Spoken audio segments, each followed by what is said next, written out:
Good morning. Welcome to the Macon-Bibb County Committee of the Whole meeting. Today is Tuesday, May the 25th, and the time is now 9 o'clock. I'd like to officially welcome you here today and call this meeting to order. The first order of business is going to be the approval of the minutes. Minutes of the Committee of the Whole from May the 11th, 2021. Can I get a motion to approve? Got a motion by Commissioner Bronson, second by Commissioner Clark. Any discussion in regard to the minutes? Hearing no question, all those in favor of the motion, please say aye. Opposed, nay. That motion carries unanimously. We're going to move on to announcements. We're going to ask Attorney Sarah Davis to come forward with a brief announcement this morning.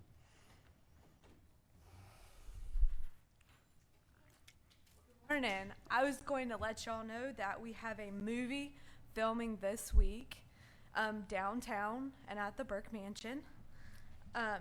We are working with Check the Gates Production LLC on it. They are closing Cotton Avenue from the intersection of Cotton Avenue, Mulberry, and 2nd down to Cotton and Cherry. They're closing 2nd Street from 2nd and Mulberry to 2nd and Cherry. They're closing Mulberry Street Lane from the intersection of Mulberry Street Lane and 2nd to the intersection of Mulberry Street Lane and 2nd Street Lane.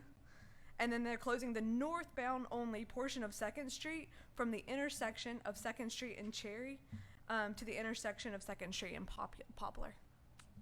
I think that's all I had. Thank you, Ms. Davis. Any questions for her? Thank you. Welcome aboard, by the way. Thank you.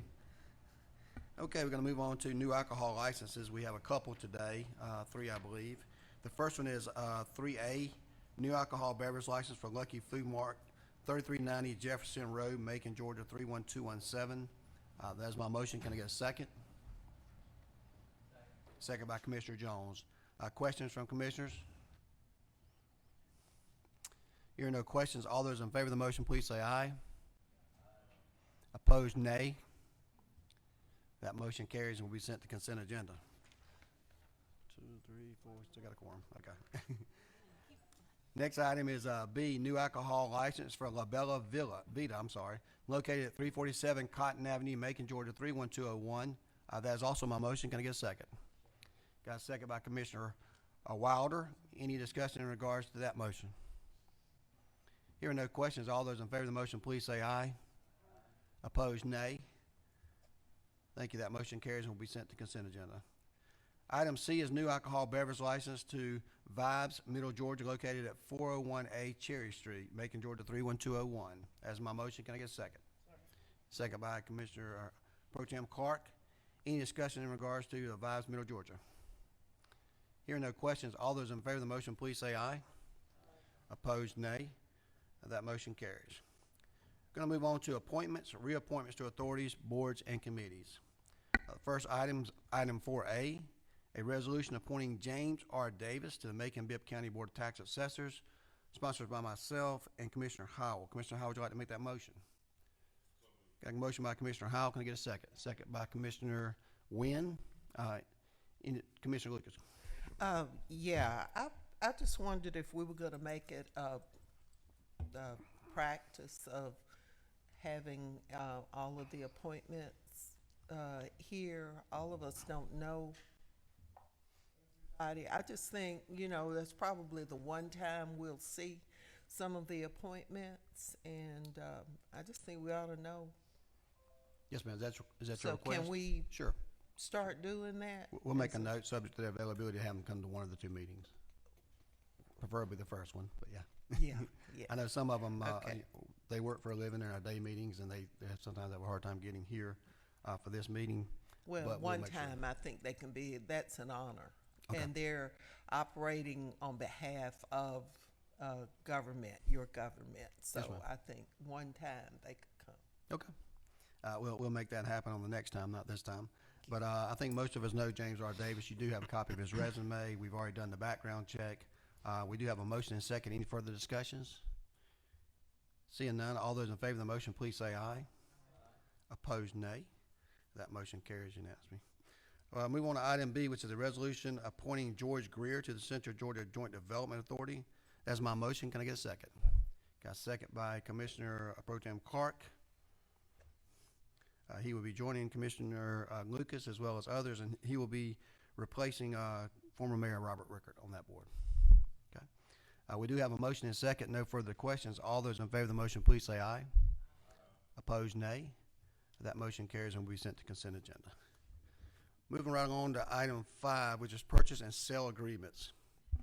This is a resolution authorizing the mayor to execute a purchase and sale agreement with Williams Communications, Inc. in the amount of $85,500 for the purchase of annual Harris FX software maintenance agreement with funds to be paid from Information Technology Department purchase, contract services, repairs, and maintenance, software license, and maintaining line item.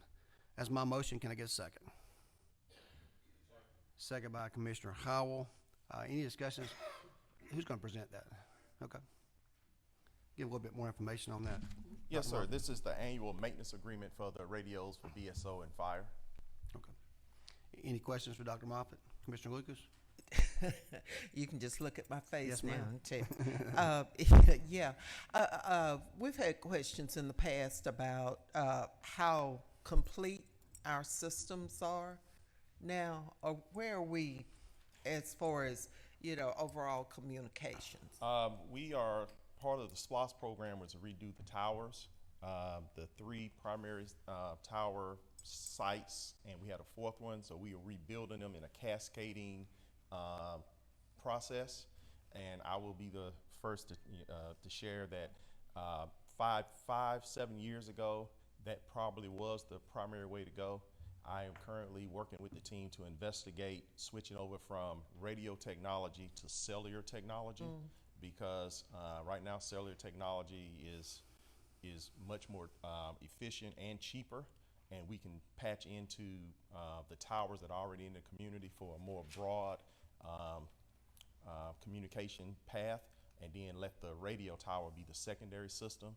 So we're in the process of evaluating that. We're working with a couple of vendors through AT&T and Verizon, through the FirstNet program and things of that nature, testing, because the cell phones they work like cell phones, but they are like radios. Because of the fire department, they need the bigger radios. So we are in the process of seeing some public safety radios that actually use the cellular network, and it should be, I should probably have some information in the next 90 days on the efficiency of that, but we're not going to do it unless fire and the sheriff both sign off on it, and they have teams evaluating it right now. Okay, and speaking of communication, just recently there was a proposal for a tower. It was denied through planning and zoning. And I'm wondering, because on the east side, there is a breakdown as far as communication. Over in Kings Park, a lot of the kids go to the new community center over there so they can get access, because it's just so inconsistent, I guess is the word. So I would like to see that revisited, and I know I can do that through planning and zoning, to give support and see what the problem is. But is there anything that we can do? I'm not totally familiar with that situation. Like you heard that there was a denial of a tower in that area, but I have not investigated it or researched any further than that. I will check into it. Okay, well, if we can, and if it will improve, the citizens' communications abilities, I certainly think we need to help to overcome any problems. I think the problem was that there was one property owner, one renter, and they were not able to make contact with the owner or something like that. So it's worth looking into. Yes, ma'am, I'll do that. Thank you. Thank you, Commissioner Lucas. Any additional questions? Hearing none, all those in favor of the motion, please say aye. Opposed, nay. That motion carries and will be sent to consent agenda. Item 6 is purchase contracts for implementation or renewal. This is item 6A is a resolution of the Macon-Bibb County Commission designating Malden and Jenkins Certified Public Accountants and Consultants as the official external auditor for Macon-Bibb County, Georgia, fiscal years 2021, 22, and 23, with options for fiscal years 24 and 25, authorizing the mayor to execute a professional services agreement for auditing services in amount of $120,000 for fiscal year 2021, to be paid from General Fund, Board of Commissioners Professional Services audit line item. Please note that each of those years, there's a slight increase that was in your materials. I think a couple $1,000s per year, and that's contracts for several years. That's my motion. Can I get a second? Got a second by Commissioner Jones. Any questions in that regard? Hearing no questions, all those in favor of the motion, please say aye. Opposed, nay. Thank you. That motion carries and will be sent to consent agenda. Item 6B is a resolution authorizing the mayor to approve a construction management at risk services contract with Chris R. Sheridan and Company, DBA Sheridan Construction for the Macon City Auditorium renovations in the amount of $518,167.24 to be paid for 2018 SPLOST Cultural and Recreation Auditorium. Attorney McNeil, you going to be presenting on that? Or not? Okay, I'm sorry. My bad. That's fine. Good morning, Mayor and Thank you, Lauren. Commission. Can you please introduce yourself just so all the commissioners know who you are? My name is Lauren Schultz, and I'm an attorney with Duke Groover in his office at James Bates and do some of the work for the county. So I worked on this in the capacity in the procurement office first, and so I was the person responsible for putting this out. We put out a solicitation, an RFQ, and an RFP for this construction manager at risk for the city auditorium. It was a two-phase process where first we got in 6 responses. They were then qualified by a selection committee and narrowed down to 4. After that point, the 4 were able to go and view the auditorium, look at it, and submit a price proposal to us as well. And the selection committee did an interview of all 4 of those. And after reviewing those, the selection committee has decided to recommend to the commission to enter into a contract with Sheridan Construction. Thank you.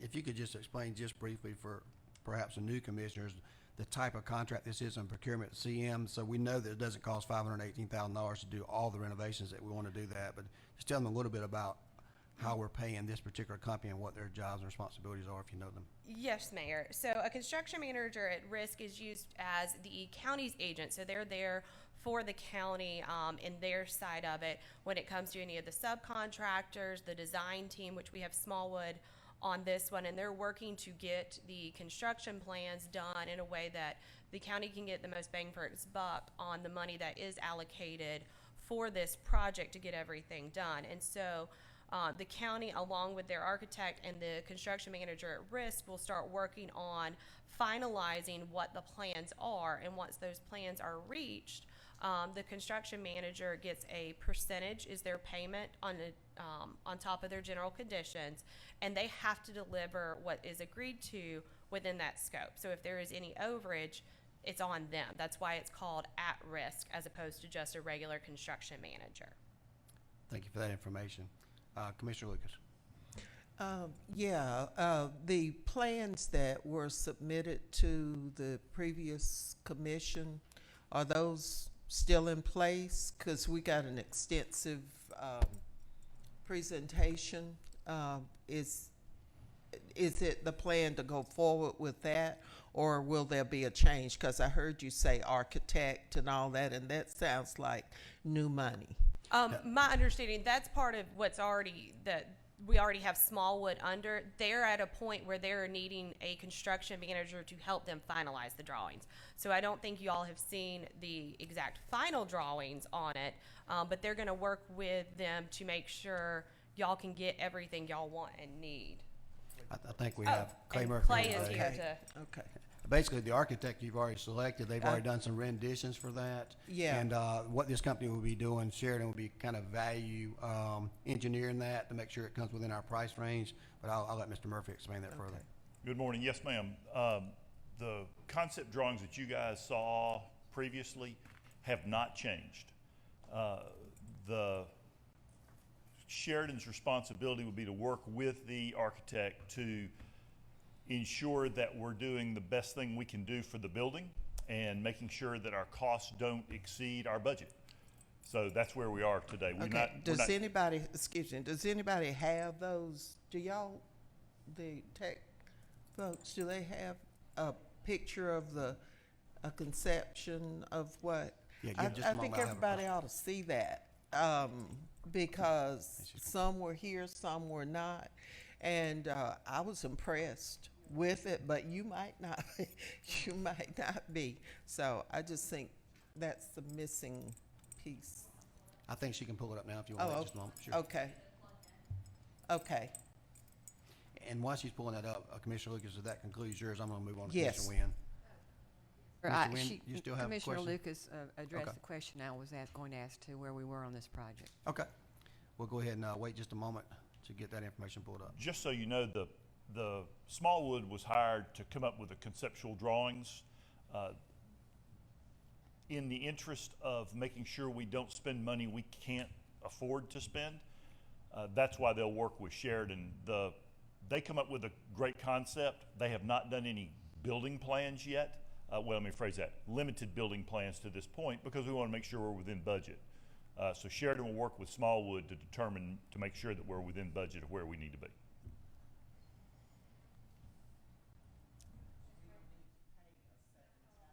No, ma'am. We're not paying a second time for architectural. We've already paid them, or are paying them. No, we're only paying one time for drawings and construction drawings. And right now we've got renderings and concepts. Now with Sheridan, they'll come up with construction drawings. I know there was a set budget when we proposed this, and we had a great presentation on it. But with prices increasing on materials and such, is that going to change that now? Yes, ma'am. Okay, so we're One gonna- of two things happens. With increased costs, I mean, in the construction industry, we're seeing as much as a third Yeah. on increased costs. Not on all items. Lead times are the biggest issue we're having to deal with, is how long it takes to get certain items. So, you know, we'll touch that and feel it a little bit and come back to you if we have to.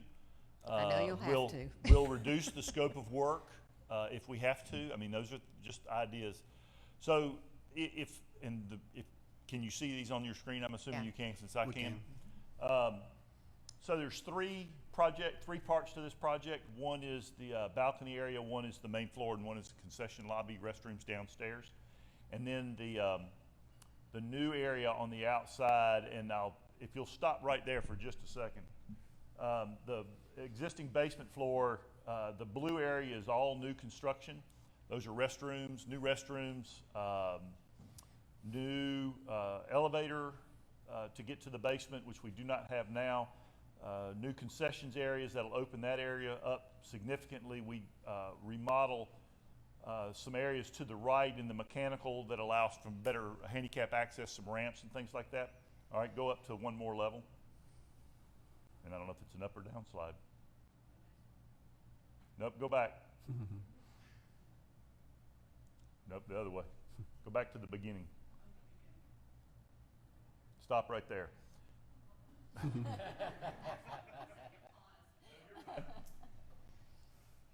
One of the things we're going to be doing is moving the air conditioner, air handler unit that's actually in Rosa Parks Square. That will be relocated to the rear of the auditorium, so that will open up that area to the left of that picture as part of Rosa Parks. So that big mechanical area will go away. Go to the next one. I'm hoping it's the next one. So the balcony area, and it's going to be hard to see here as we go through this. We've got a flow issue. It's a small area to flow in. It's only 10 feet wide, so when you bring a big crowd in, one of the things we're trying to address is flow through the whole project. We'll do a lot of work on the stage, but we're also going to change out the lighting. The big, I call it spaceship in the middle of the auditorium goes away, and we put in new lighting you can see around the edges of the balcony. And there's a catwalk that'll allow what's happened is that with the changes in productions that come into the auditorium, we've had to make instead of them bringing their own equipment in, it limits the amount of types of shows we can have. So we'll significantly modify and the ability to hang things from the ceiling, which will help a whole bunch with the other shows. Go ahead. Main auditorium floor does not change significantly. We do add some additional toilets and some storage in that area. We work in the dressing room and the green rooms. Keep going. And then that's the bottom. Keep going. Keep going. So the big thing is the restrooms and the handicap accessibility. One of the things that they're proposing is a new exterior on the First Street side. You can see the outside there is 12 feet. So the idea is to enclose that exterior area, because right now when they have a show, they're not allowed in the building. Patrons are not allowed in the building until they are screened for security, till they've got their tickets taken. So right now you have to do that on the standing outside. Keep going. So what we want to do is to enclose all this. Keep rolling a little bit. So you'll see the new lobby expansion on the front. Keep going. And that'll come all the way out to the planters in the front. So the idea is that we provide this glass atrium area that'll allow for some flow through the auditorium and dress up the front so it looks like the rest of the building that's there now. You can see along the sidewalk area. Keep going. All right, keep going. This is from Rosa Parks end. This will be the handicap access there. We also provide handicap access at the corner of Cherry and First. So you can see it's a great addition. The block walls on the left are the existing exterior of the building. So it'll provide for more patrons out of the weather. Keep rolling. Because what I want to get to is, all right, so stop. Go back just one if you don't mind. So the new guest arrival in the bottom right-hand corner there, that provides for some handicap access off the street level. If you want to come in that way, you can take an elevator.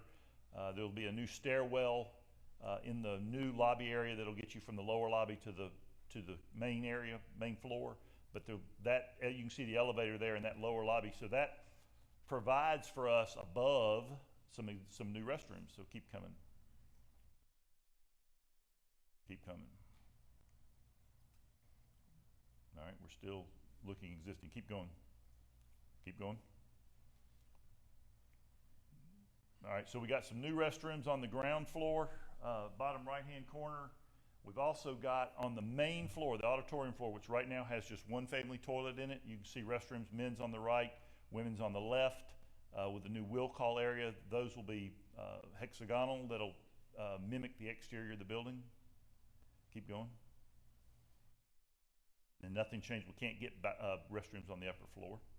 So there's the new, you can see the new red area. Those are the new restrooms and will call with the new lobby on the outside. And we can show you some more of the interior, but I think it's a great addition to the building, to be honest with you. Anybody have any questions? Just out of curiosity, so the top level, got away from me. So in regards to like the top level, will there be seating arrangements up top for the outside for guests if they want to come in and say, for instance, we're doing a dinner or something like that? Will they be able to have seating arrangements up there?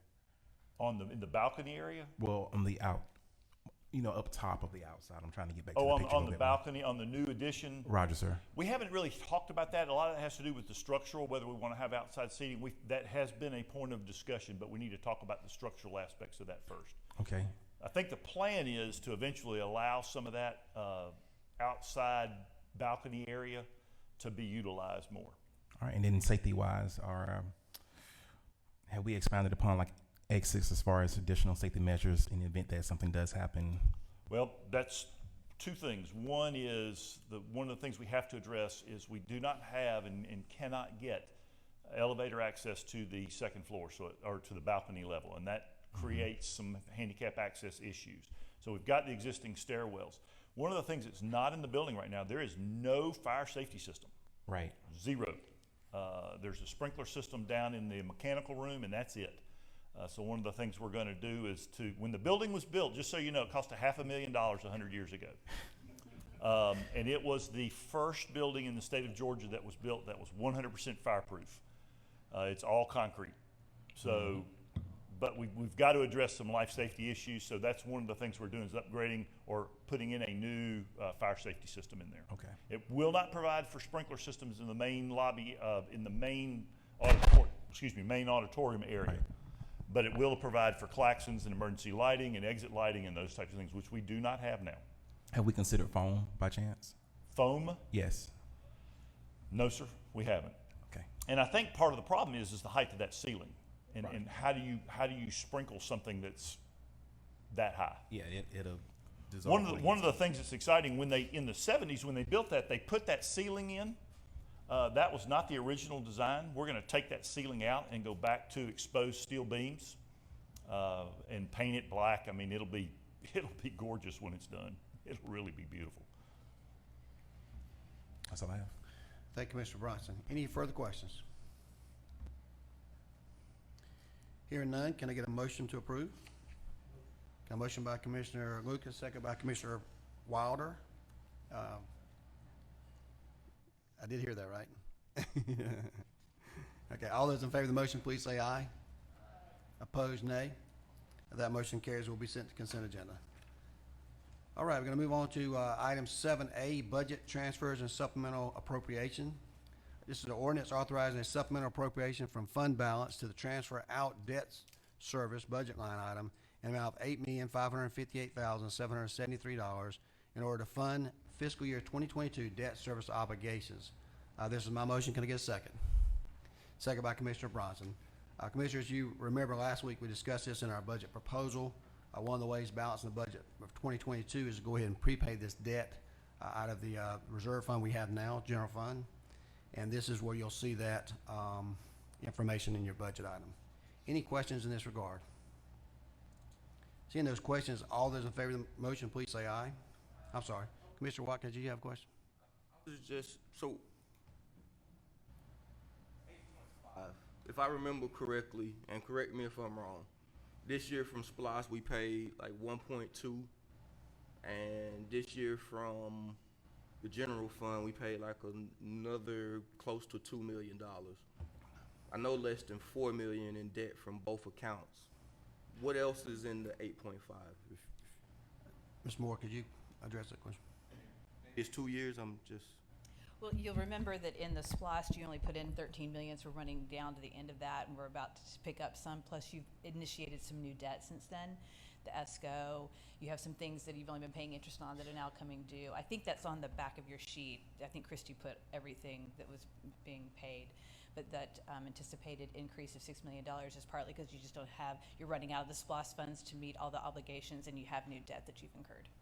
I guess I'm just trying to make it, and I don't have that on the back, but last year or this current fiscal year, how much were debt payments in total? You did 1.9 out of the general fund, as you see in your budget book. Right. And for SPLOST, I think you're accurate. It's a little over $1 million, million and a half. What accounts for? And I guess if our current debts, like our payments, were roughly that, where is the increase again? It's because part of what you've done in the last 2 years when you've done restructuring is you've only been paying interest, and at some point that becomes due. And so some of those items are becoming due in addition to the ESCO that you've put on, and you're running out of SPLOST money to pay where you had been paying premium payments or the full payment out of that SPLOST. So the 1.9 from last year was just interest payments? A lot of it, but Okay. you can see it listed right there in your book of what you were paying for the bonds for the convention hotel, the UDA 2017 bond, the refunding. That was what is $457,000. You see it right there. And you see now that it's all zeroed out, so all of those payments plus the increases in what you can't pay out of SPLOST is what makes up $8 million. All right, so I would like to see like the. We can give you a complete breakdown of Yeah. what that 8.5 is going to. Thank you. Yeah. Thank you, Commissioner Watkins. Any other questions? We do have a motion and second on this motion. All those in favor of the motion, please say aye. Opposed, nay. That motion carries and we sent the consent agenda. If we could send that out to each commissioner, Ms. Moore, that would be great. We're going to move on to item B, which is an ordinance authorizing a budget transfer from within the district attorney's budget from various line items stated herein to authorize a budget supplemental from general fund balance in an amount of $31,000 to pay for costs associated with the State Prosecuting Attorneys Council staffing contract. That is my motion. Can I get a second? Got a second by Commissioner Howell. Dr. Moffitt, you want to address that?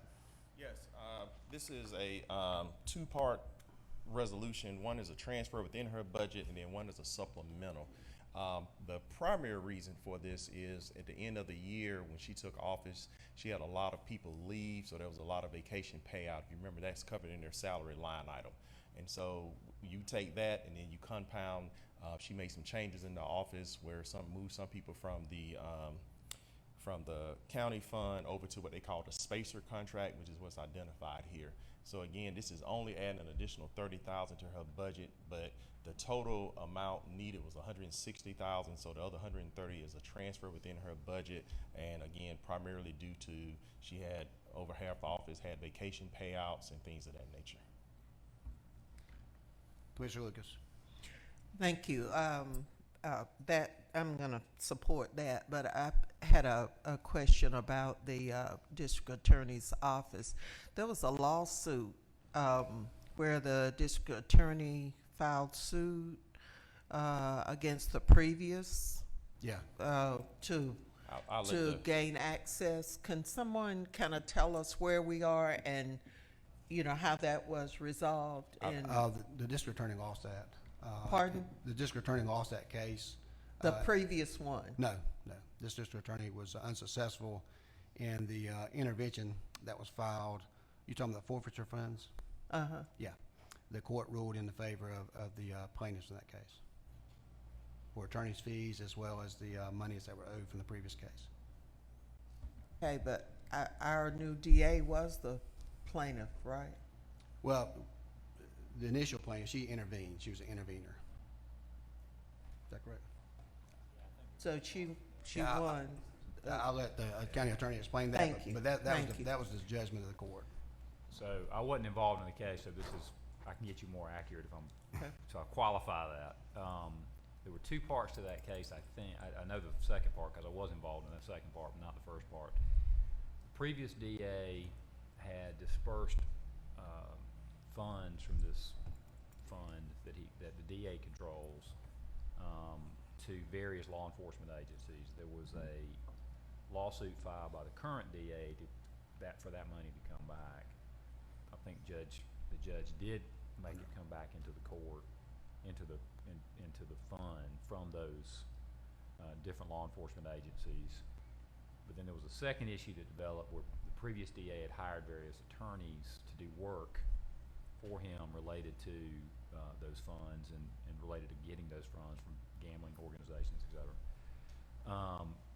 And there was a dispute between current DA and previous DA about whether those bills should be paid, those attorney's fees should be paid. The judge ruled they should be paid, that's what the mayor was talking about, and ruled in favor of the previous DA on that issue of paying the lawyer's fee. So as it stands now, I'm not sure there's been an appeal or whatever, but the court ordered the current DA to pay those lawyer's fees for the lawyers that were hired by the previous DA. That's what I was involved in. So Okay, so that money, there was an order to pay for services that had already been contracted That's out. correct. So That's that, correct. I mean, That's there's right. no big deal on that. Right. But the whole issue was that the present DA prevailed in having control of those confiscated funds. That So is- how much, my Yeah, final sorry. question, I promise, on this. On this. You remember how much? I know it was millions, several million. I don't. That sounds right, but I don't exactly. I'm just glad that our DA now has control over that money and can now use it for things like youth intervention and whatever she deems are good. And I think she's going to complement the programs, Mayor, that you have put in place. So I think that's a good thing. Thank you. Thank you, Mr. Lucas, for clearing that up. Any additional questions? Yeah, we do have a motion and a second. I see no other questions. All those in favor of the motion, please say aye. Opposed, nay. That motion carries and will be sent to consent agenda. Moving on to item 8, which is amending the Code of Ordinances. This is item 8A, an ordinance to amend Chapter 12 and Chapter 22 of the Code for the purpose of establishing a scrap tire management ordinance. This motion is sponsored by numerous people, including myself, Commissioner Bill Howell, Commissioner Raymond Wilder, Commissioner Paul Bronson, Commissioner Lane Lucas, Mayor Pro Tem Seth Clark. Commissioner Howell, would you like to make that motion? Got a motion by Commissioner Howell, second by Commissioner Bronson. Commissioner Jones, you have a question? Be added as a sponsor, co-sponsor, please. Yes, sir, we'll do that. Commissioner Lucas? Yeah, is this his first piece of legislation? Is this your first? Uh-oh. Sounds like a challenge to me. Okay, but we're supposed to dump something on him. Okay. When Good. you do your first, All those in Commissioner favor? Watkins, dump. We got to break him in. Commissioner Lucas, thank you. Commissioner Wynn, you like to be added as well? Okay. We'll add Commissioner Wynn as well. And Pro Tem Clark. Commissioner Howell, congratulations and thank you for carrying this. I am. We're going to have the attorney come forward to answer any questions and give just a little information, if you don't mind, Ms. Davis. And on I'd the like, scrap tire. I'm sorry, Mayor, I'd like to say that Ms. Davis did a magnificent job on getting this done quickly and thoroughly and well beyond my capability, so. I concur. I work closely with Commissioner Howell on this. Previously, as currently in our code, tires are only regulated under the pest control section, and it basically says that they need to be drained of water and covered if you're going to have tires in your yard. And that's pretty much, you can't have them out in the open, and that's pretty much how they're regulated right now. And so Commissioner Howell brought it to my attention that there is some scrap tire problems in our county, which now that y'all are all co-sponsors, I'm sure you're aware of. And so we wanted to draft a comprehensive regulation, and many counties in our state have done so. And so I had some pretty good ideas of what to do in that area. If you have the draft ordinance in front of you, Section 22-180 is just the definitions. Section 22-181 places the responsibility of cleaning up scrap tires on the owner of property that the scrap tires are found on. So if you have property, now you have a duty to be looking out for it and making sure you don't have scrap tires on your property. There is a way that if you are cited for having these scrap tires on your property, and they were dumped there by someone else, you just have to let the inspector know within 5 business days of finding them, and then you have a defense to get out of that citation. But that also places the burden on the property owner in that case to get out of the citation, and not on us to do investigation into whether or not they're dumping it. It shifts the burden a little bit to property owners. Section 22-182 places a 10 tire limit on tires on property in the county. You can have 10 unless you're otherwise exempt from that by state law. And state law, both in the Georgia Code, and there's rules in the that are produced by the Environmental Protection Division, give some exceptions. If you are going to have tires on your property, they must be drained of water and covered. That covers the same pest control concerns as before. We don't want to be breeding mosquitoes in people's yards. We have plenty of mosquitoes as it is. Section 22-183 prohibits dumping. It also prohibits you from allowing dumping on your property. So again, it's just making sure that property owners are looking out for their property. Section 22-184 mirrors our state law and those Georgia rules for solid waste management. It basically goes through what the Georgia law already says, and says scrap tire carriers, I think, what's the defined term in here? I want to make sure I get this right. Tire handling businesses and scrap tire generators, they have special rules that apply to them. They have to register with the EPD. They have to have decals on their cars. All of these are already in Georgia law, but this puts it in a place in our code where the people who enforce our code can quickly look it up and say, hey, I don't see your decal. You're getting a citation. And then Section 22-185 is our enforcement provision. Enforcement is by the solid waste inspector, like it is in, y'all recently amended the enforcement section, Article 10 of our solid waste management. I believe the newest changes have a solid waste inspector going out, fining people a fee for the removal of the solid waste. We're going to have that same process in place. except for tires. There will be a $25 per tire fine for removing those tires instead of a tonnage fine. And that should cover the cost of us going out to do those efforts. There's also in that section a provision that allows penalties to be issued by the court in addition to the cost of remediation that we're going to have to cover. So in addition to that $25 fine, you can be fined under the general penalty of our code of ordinances as well. And then I had to make some changes to Article 10 to reflect that new $25 per tire fee just for this one section. And so I think that covers all the changes. Any questions? Yeah, I think could you just talk just a moment about the manifest in here? Yes. Let me pull it up. I think that's one of the issues we had is that the state actually had all this in place and they had a local inspector, but because of budget cuts and the trust fund they had there, it hasn't been done in several years. I think that's one of the reasons we're creating had this problem here significantly in Macon-Bibb County. This allows this manifest to be completed and they have to keep up with all this information, but also under the violations and enforcement part, our code enforcement primarily would be able to go there, get all that information to track the actual tires that came in, out, and there's percentages there. So if you could just talk about that just briefly would be good. Under Georgia law, this is already a requirement, but like you said, budget cuts meant that there was very little enforcement of it. Now our solid waste inspector is allowed to go to these scrap tire generators and these scrap tire carriers and ask for their manifest. And in their manifest, they're supposed to keep the names of, they have to keep a record of all the tires they're moving, who is moving them, where they're going, the date, and then signatures of everybody.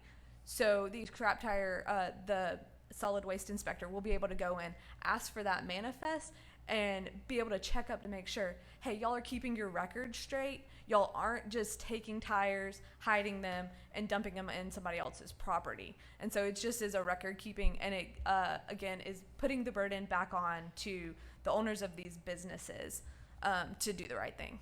Yeah, I think that's one of the problems we were having is maybe the business may have thought they were getting rid of the tires in a legal manner, but they got a discount by someone coming by in a large truck, and they never knew where the tires went, and they ended up going on some of our roads. So, Commissioner Howell?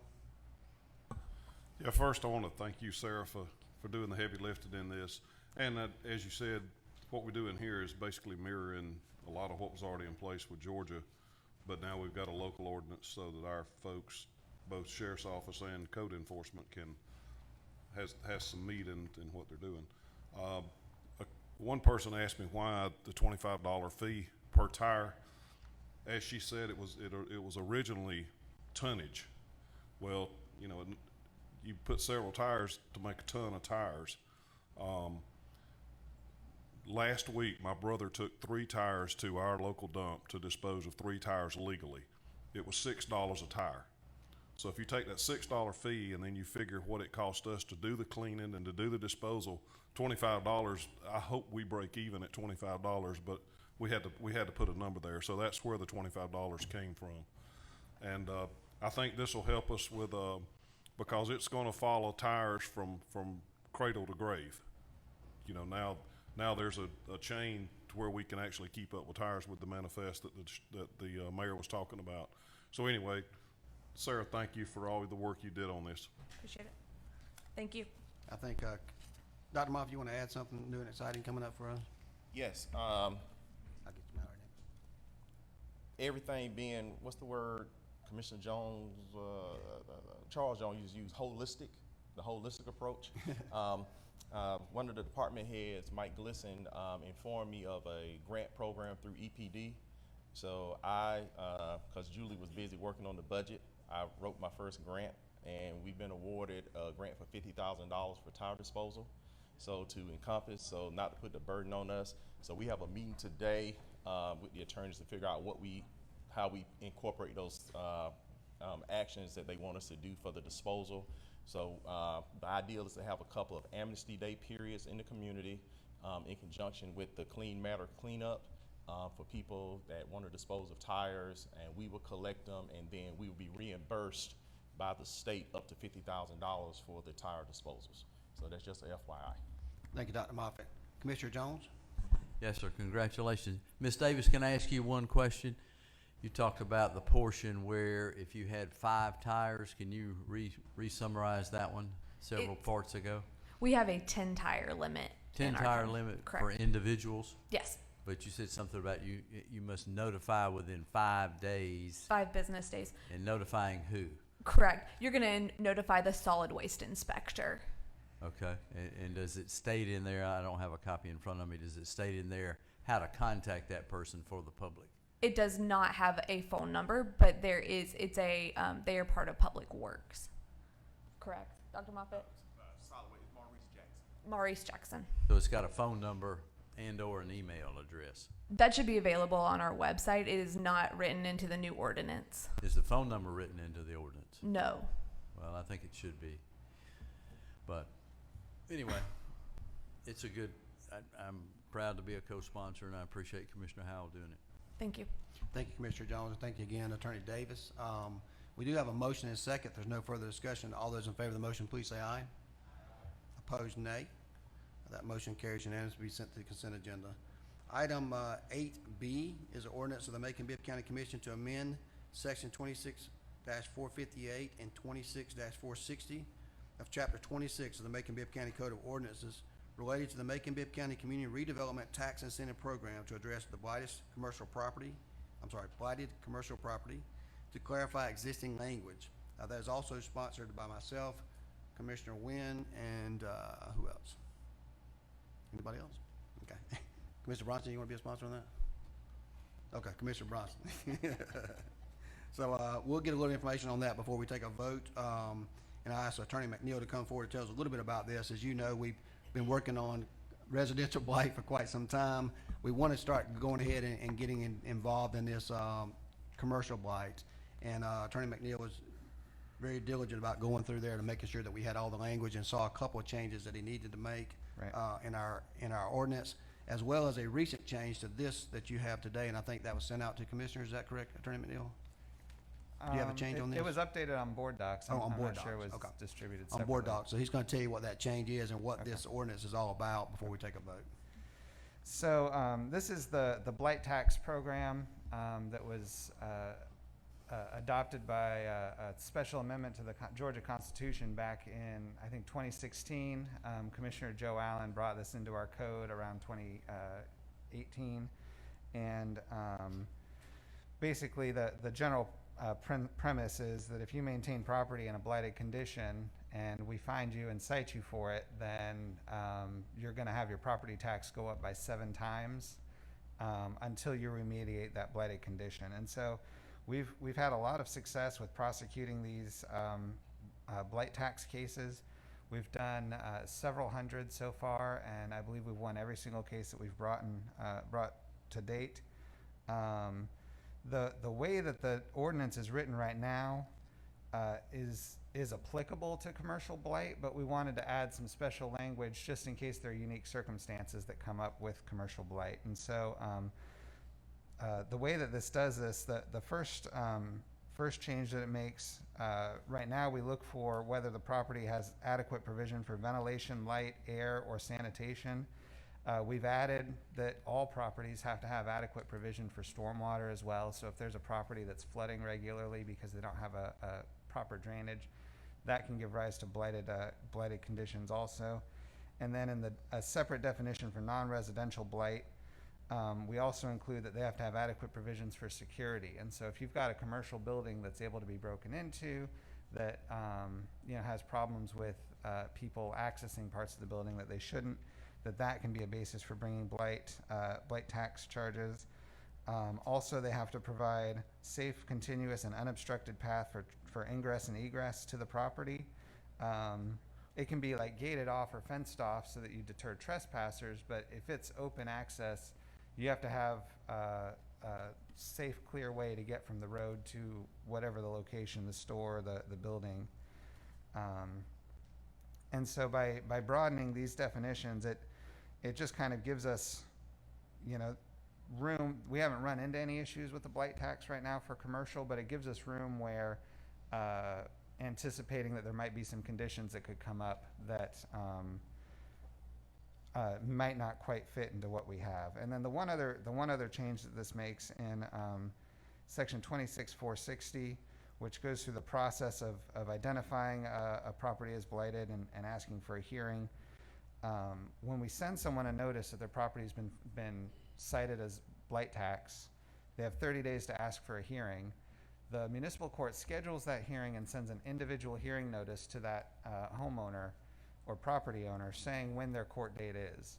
When this was written, and I don't necessarily understand the reason why, but in addition to that individual notice giving 10 days notice of when the court date is, there's a requirement that we have to run an ad in the paper telling them when the court date is also. And so that, in our experience, just hasn't helped anybody. It's an additional expense on the county. And we had an issue this last week. We did some blight tax cases where our email system went down for a couple of days, and because of that, we missed the deadline to send out the ad request to the paper. And so, because it's not really helping anybody, I wanted to include that in here, that we could ask to just delete that requirement. Thank you, Attorney. Any questions for Attorney McNeil? Commissioner Wynn? No questions. I just wanted to say that I'm glad we clarified this information in this resolution or this legal document, because I think that commercial is a big problem, and our commercial blight is a big problem in our community, and we've been focusing on residential blight, but this needs to be addressed, and there needs to be no way that they can get out of this, and I think this helps clarify this and make this a solid bill for us, a solid law for us. So I'm glad we're doing this. Thank you, Commissioner Wynn. Would you like to go ahead and make that motion? Yes, sir. Got a motion by Commissioner Wynn. Can I get a second? Second by Commissioner Jones. Commissioner Watkins, you have a question? Yeah, I was curious, and maybe for another day, but the blight tax program, like how many are currently participating in the program? We've done approximately 500 properties. I don't have the exact number, but we've done approximately 500. Of those, several have, they get the notice saying you're subject to blight tax or you're being cited, and they'll go ahead and fix their property themselves. And so there's somewhere around 10 or 20% that never even get to a court date because they just take care of the issue. But every single one that hasn't done that we've succeeded in our claim that there was a blighted property. Cool. Any idea on how many, or do you have a working list of eligibility? I know it takes time for you to work through the court cases. We've been working with code enforcement, with JT Ricketson, on identifying these properties, and especially now focusing on some of the commercial properties. You may have seen there's been some stories in the media about these efforts, but the goal is to do between 50 and 100 new cases a month, and that depends in part on court schedules. It depends in part on staffing capacity and that kind of thing. And I guess y'all are working for a list of 1,000 plus? This is the same kind of list that they've been talking about for years in code enforcement. This is places that went through the process of getting demolition orders from municipal court years ago and never got the houses demolished. We have a lot of blight in this community that is readily identifiable just based on kind of the years of citing properties and then not really following up with them. And so we have plenty to work with. We have a wealth of blight that we're able to go after with this. And I would say that's accurate up to 1,000, Commissioner Watkins. Any other questions? Thank you, sir. Here are no questions. We do have a motion and a second on this item. All those in favor of the motion, please say aye. Opposed, nay. That motion carries unanimously. We sent to the consent agenda. We're going to move on to the next several items. And Commissioners, we have items 9, 10, 10A, B, and C. Each of those items are going to have some presentations that may take a while, but they're all will be related to one and each other. So we'll go ahead and start with a complete streets policy, a presentation by Rachel Umana and others regarding complete street policy.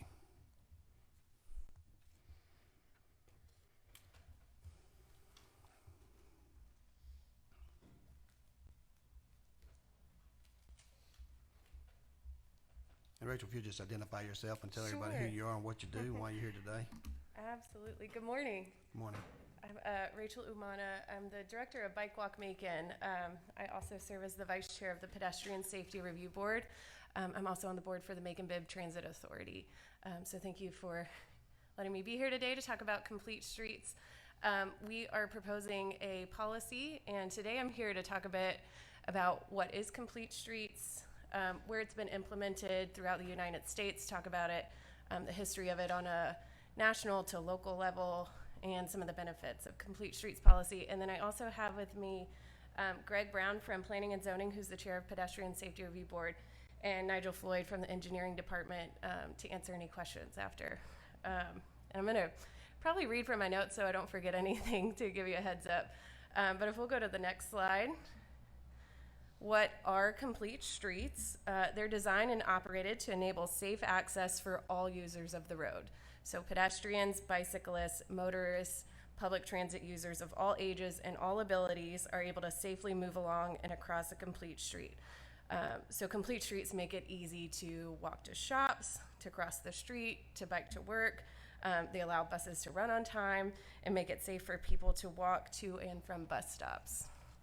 Next slide. What is a Complete Street policy?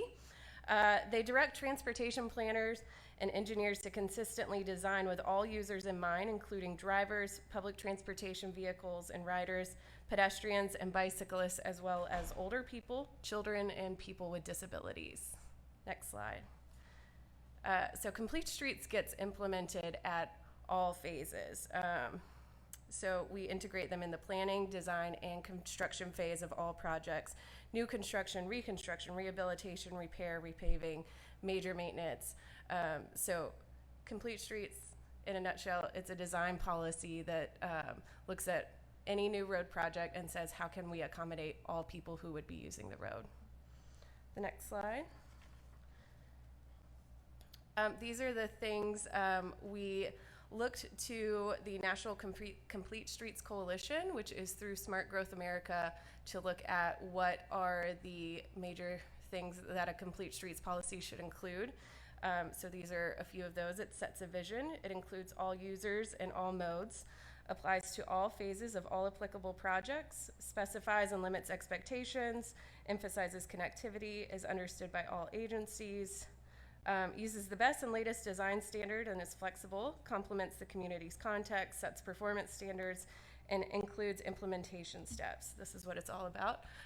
It's making sure our transportation network works for every user every time they're on a Macon-Bibb County street.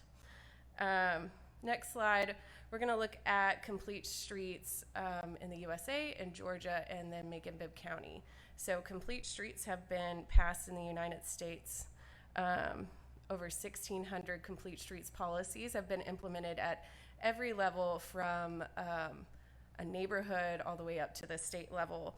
GDOT actually passed a Complete Streets policy in 2012. There are 34 other states who have passed a Complete Streets policy.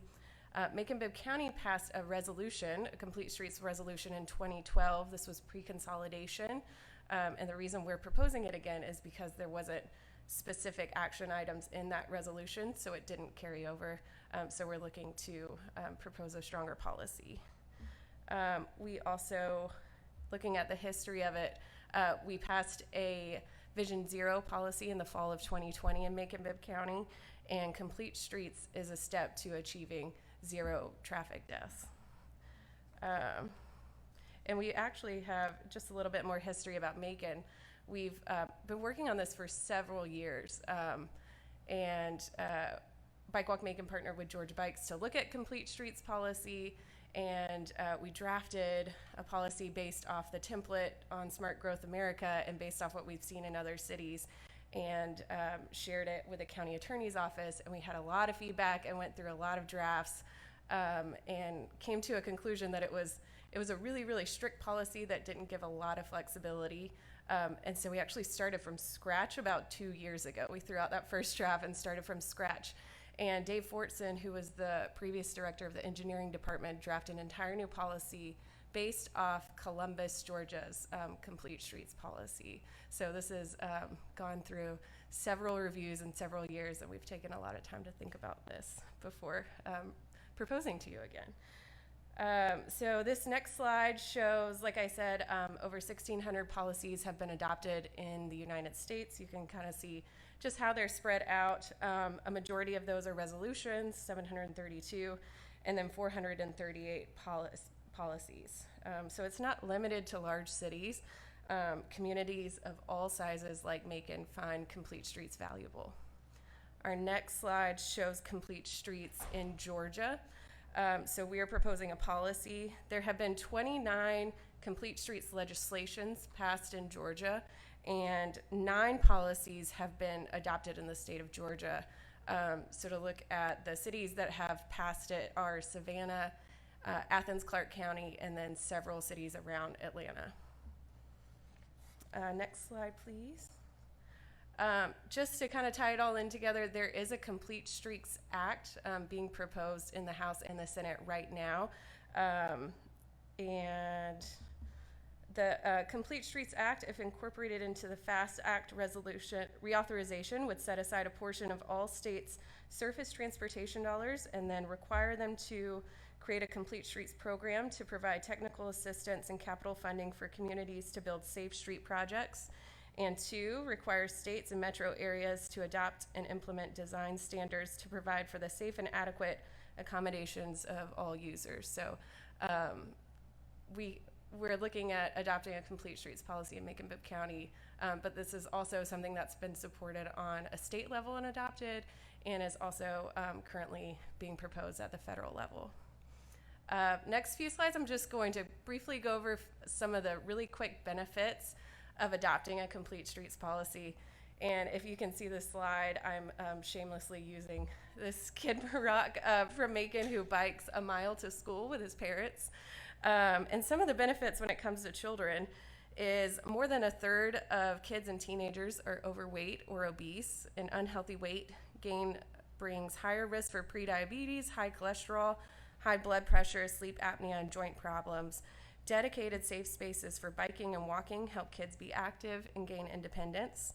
And also being physically active helps kids learn and improves their mental health. So our built environment, including our streets, affects children's ability to be active.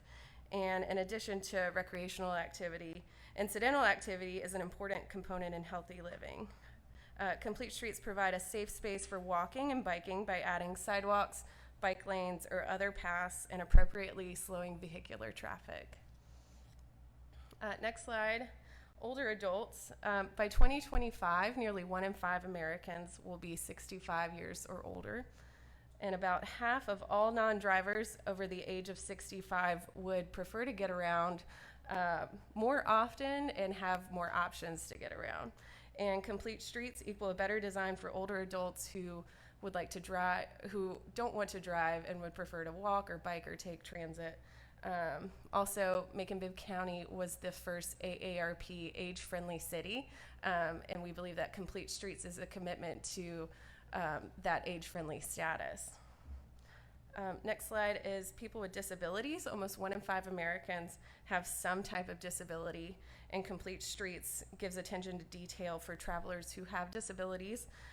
They can also help reduce isolation and dependence by removing barriers to independent travel by considering the needs of all users at the outset of every transportation project. Providing choices for everyone, including those with disabilities, improves livability by connecting citizens to their community and by reducing dependence on more costly alternatives such as paratransit or private transportation service. Also, transit. Complete Streets make it easier to take transit. It's thinking about it in the design phase. Are we incorporating bus stops? Are we incorporating shade if people are standing at the bus stop? Ramps if you are a person with a disability and need to get to the bus stop on a sidewalk. 1/3 of regular transit users meet the minimum daily requirement for physical activity during their commute. So while we think that Complete Streets will encourage more people to use transit, it's also going to improve public health because more people who take transit are healthier. Next slide is the economy. Millennials want to work in areas with high quality transportation and high quality of life. So I know you've probably heard lately that millennials are choosing the destination before they're actually choosing where they want to work. And one of those things that makes a city attractive to younger adults is being able to not have a car and spend a quarter or a third of your income on a vehicle. Businesses that encourage active transportation attract young professionals and better businesses. And also, many studies have shown that people who arrive by biking or walking often go to your business more frequently and spend more time and spend more money at a business.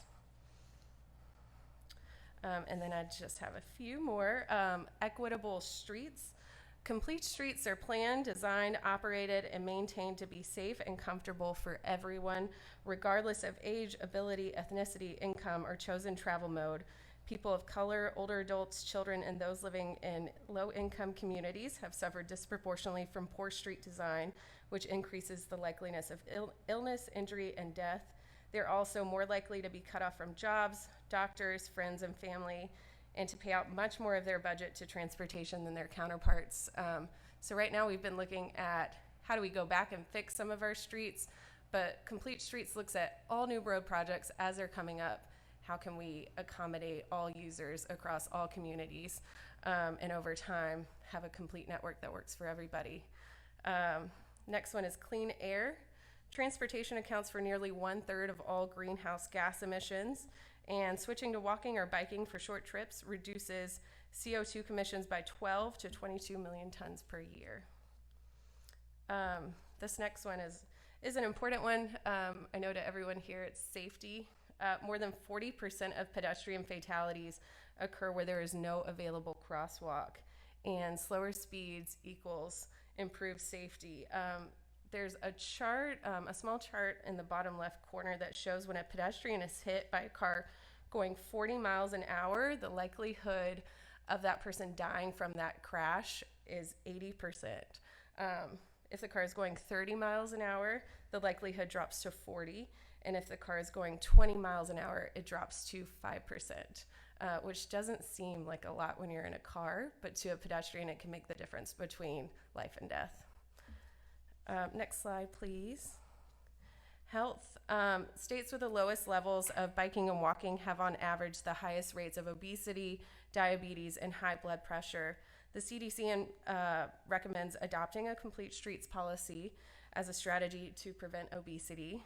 A 30-minute round-trip bike commute is associated with better mental health, and people who live in walkable neighborhoods get more exercise than those who do not. Our next slide and last one about benefits is that Complete Streets provides choices. Residents are 65% more likely to walk in a neighborhood that has sidewalks. Also, cities with more bike lanes per square mile have higher levels of bike commuting. Transportation is the second largest expense for families. It's about 18% of your budget. And low-income houses can spend up to 55% of their budget on transportation.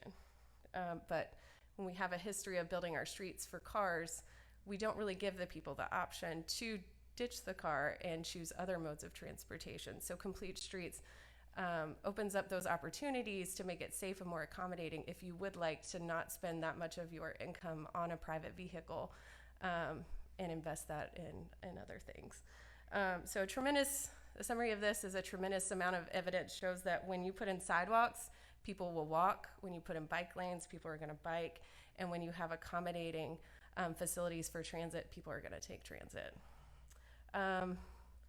Our last couple slides, I just wanted to share the groups that have been a really big part of getting to this point, and have supported presenting this draft to you are AARP Georgia, Bike Walk Macon, Georgia Bikes, the Macon-Bibb County Pedestrian Safety Review Board, who voted at our meeting last week to approve this and pass it on to you, and also One Macon. Last slide, I'm just going to share a summary of why to adopt a Complete Streets policy. To change practice, integrating the needs of all road users into everyday transportation planning and design practices. It's about looking at our streets at the design phase and planning ahead for our vision. Also, Americans want choices. 66% want more transportation options, so they have the freedom to choose how to get where they need to go. I know when I think of my favorite places that I like to go on vacation, I don't picture myself in a vehicle riding in traffic. I picture myself being able to walk somewhere, or take the subway, or take a ferry, or get on a bike and explore the city by bike. And I don't think that's unusual. There's stats that show Americans would like to have more opportunities to have other forms of transportation. Also, to gradually create a complete network of streets that serve all users. So again, over time, this isn't asking us to invest millions and millions of dollars right now to create a sidewalk network and a bike network and a transit system. It's saying over time, we'll make these small changes that consider all forms of transportation, and slowly but surely we'll get to a complete network that works for all people who use our roads. To save money. In the long run, it's a lot more expensive to retrofit projects, and it costs a lot more than just getting it right the first time. So having a complete streets policy in place allows us to think about that at the design phase. Lastly, to apply solutions across a community and address systemic inequities.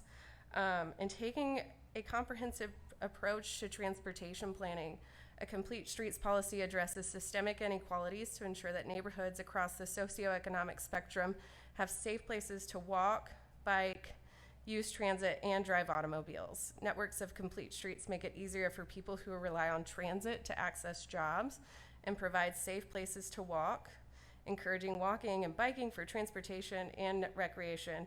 And adopting a complete streets policy demonstrates a community's intention to improve quality of life for all of its citizens, regardless of neighborhood and regardless of whatever mode of transportation you choose.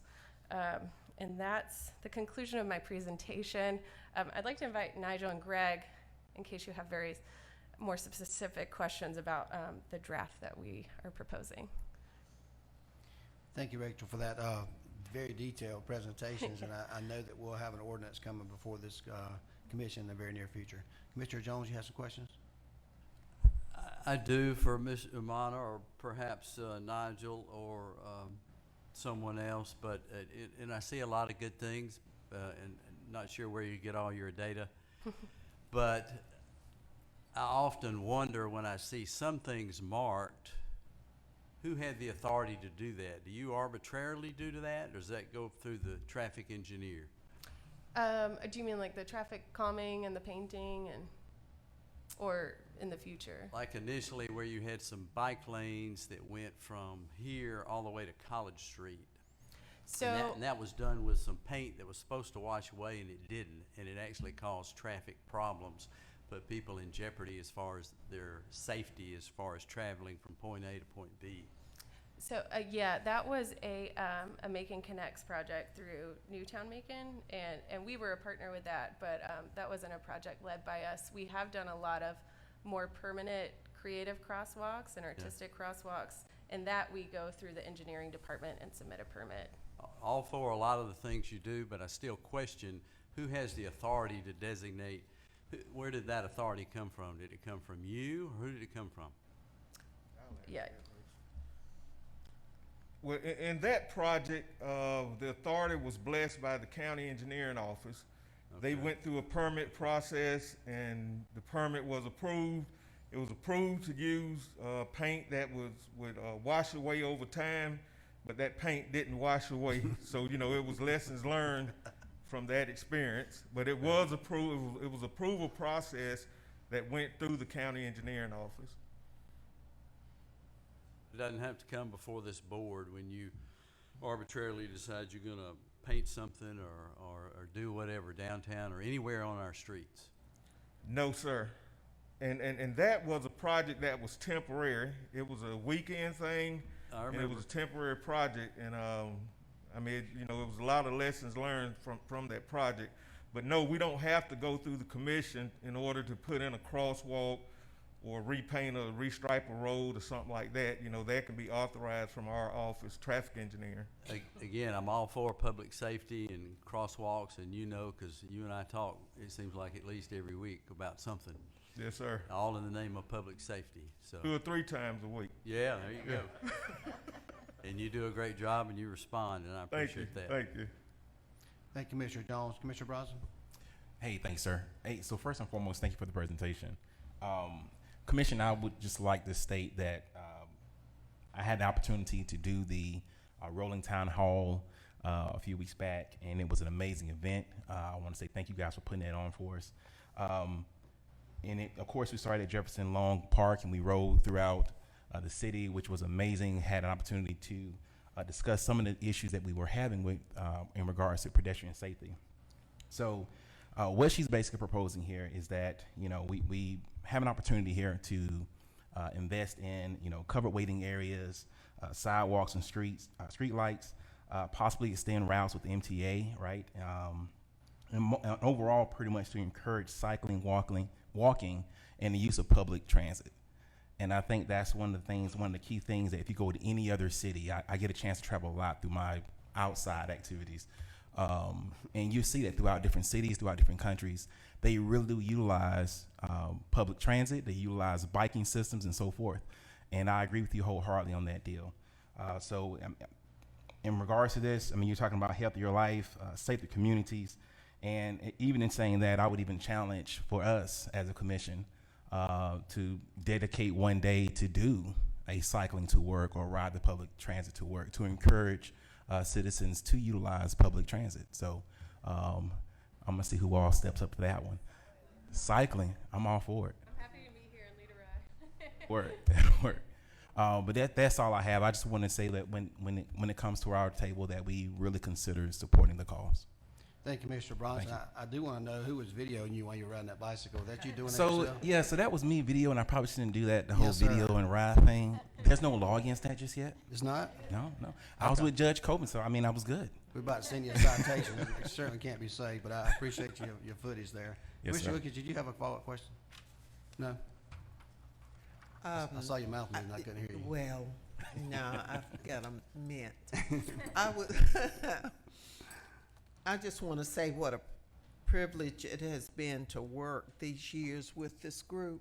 There are so many people, not only staff folks from Macon-Bibb, but also individuals, AARP, the Regional Commission, Planning and Zoning, all of these different entities that have determined that they're going to bring about greater safety. And then I know most of you on the news, it was reported that we had another fatality, and every time that happens, it really touches us. And we want to express appreciation to those of you who came and those who wanted to come to the observance in Rosa Parks Square. When was it? A month or so ago, where we paid tribute to those that we have lost to pedestrian accidents. And Sharice Stevens pulled that together.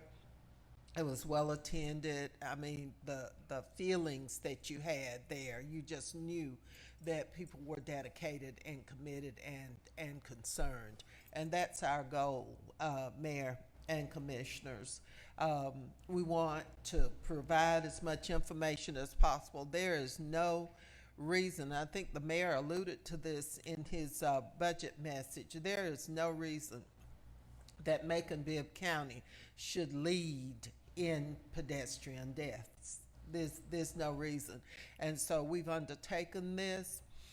There are folks hard at work every day working on this, on new projects, Jeffersonville Road, the 7 Bridges, the roundabout. Everybody is being taken into consideration while these new projects are going on. And then all over this community, you will see that older walkways and roads, sidewalks are being retrofitted to enable the handicapped to use those. And just us ordinary, mature senior citizens who, don't need to jump the curb, we need to slide down. So this group is just a fantastic group, and those who were on the Zoom meeting with us, some of you were able to make it. I think you could see the sincerity, and we appreciate this being one of those focus areas that the mayor mentioned in his budget speech, which says that it's important to all of us in this new administration. Greg Brown is the chair of the Pedestrian Safety Review Board, and for those who don't know, Nigel Floyd is our traffic engineer. So that's all I want to say. When we submit this ordinance for approval, we would just like to ask for all of you to consider supporting it. You'll have time to ask questions, maybe define it a little bit better if there are areas of concern. But we're serious about this because we've lost too many people, and it's because folks are driving so fast. It's not because it is partly because people wear dark clothes, and then we don't have crosswalks on Gray Highway. I challenge you, rather than biking, I challenge you to walk Gray Highway. Well, no, you don't want to do it. You just don't want to do it. And so we just, we want to encourage everybody to join with us, and we'd like to have unanimous approval on this when it comes before the commission. Did y'all have? Yeah, I just want to emphasize that this complete streets policy is not retroactive to projects that's already existing or projects that's already shovel ready. It's starting from now and moving forward.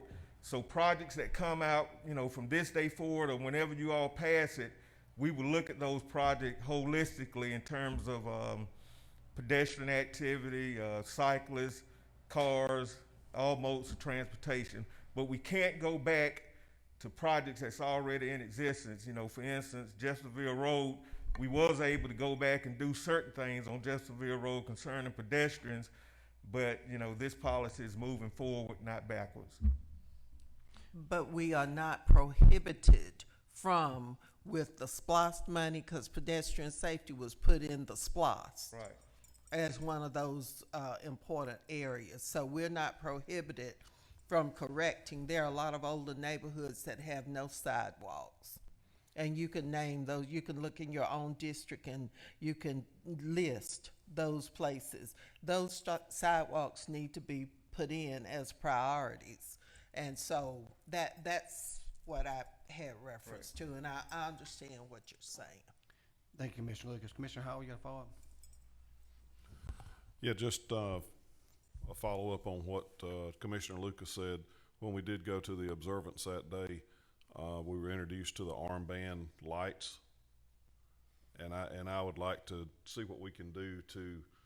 I see some around, but my grandson actually, every time he walks, he thinks he had, and in good enough, he thinks he needs to have that on when he walks, and that's just one small thing that we already have in place, but we need to figure out a way to get that more vocalized and so people know about them. Thank you, Commissioner Howell. Mr. Wilder? Yeah, I just wanted to ask about one thing. I think, Mr. Floyd, we've got a little thing going around in an email over on Sheridan Drive behind the Mercedes store. Could you elaborate more what we maybe could do to help that situation over there? Yeah, we was asked by Jackson Automotive to put a crosswalk across Sheridan Drive because he has over 100 employees, and those employees use the parking lot in back of Jackson Automotive to cross the street. But what I was trying to explain to him, the area is not conducive for a crosswalk. Whenever we put in a crosswalk, we have to ensure that crosswalk can accommodate everybody that may use it, not just his employees. But when we put it out there, Macon-Bibb County assumes the responsibility for a pedestrian in that crossing. So we have to ensure that crossing meets all federal guidelines in terms of ADA, handicap ramps, and typically destination sidewalk. It's not any sidewalks out there. It's not any ADA ramps out there. So we just don't feel comfortable placing a crosswalk in that area. But what we did do, we put pedestrian advanced warning signs on both sides of the road, in both directions of the road, to let motorists know that pedestrians do cross this area sometimes. But right now, we just can't do the crosswalk, because we don't have those other amenities. What I was going to ask is, in that particular area, from what I haven't went out there and seen it myself, but these signs are back a pretty good ways, and Is there any way, because there are a lot of people, I used to work for the company years ago, and Okay. they really stressed the importance of this to them. To draw attention to, they had a vehicle that right out there just spun out almost in that exact location and caused a lot of damage to a couple of vehicles here recently. Right. And the reason we put those signs where they are now is because we was trying to accommodate not just Jackson Automotive, but it's several automotive places in that area. So we was trying to accommodate everybody, not just them, but the others that may have to cross over to Mercedes-Benz or the other places over there as well. And that's why they're spaced, as far as they are. But whenever we do a crosswalk on a public street, Macon-Bibb County assumes the liability of a pedestrian that may use that crossing. So we have to ensure that that crossing meets the federal guidelines and federal standards. Thank you, Mr. Wilder. Thank you again, Rachel and Greg and Nigel, for your presentation today, and look forward to hearing from you in the future. Yes, sir. Okay. This was a presentation, not for an action item today, so we're going to go ahead and move to our next part of our agenda. We do have items 10, which is A, B, and C, small business loans update, the CARES Act funding, ESG, home and CDBG budget. I think Ms. Wanzina Jackson is going to be speaking on all those. She may cover all this information, at least most of this information up front. So we'll wait and let her get through her presentations before we ask any questions on this. And she's accompanied today by Alex Morrison. Good morning, everyone.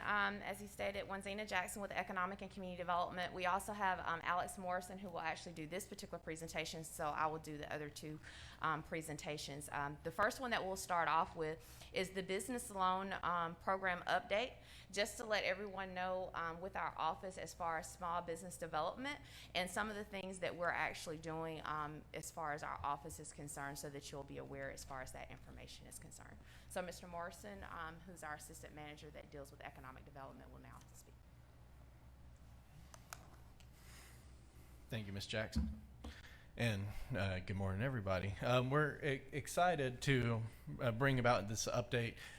Something I know that folks have asked a lot about is what can the county do when it comes to small business reactions to the coronavirus, as well as in general to support small business development.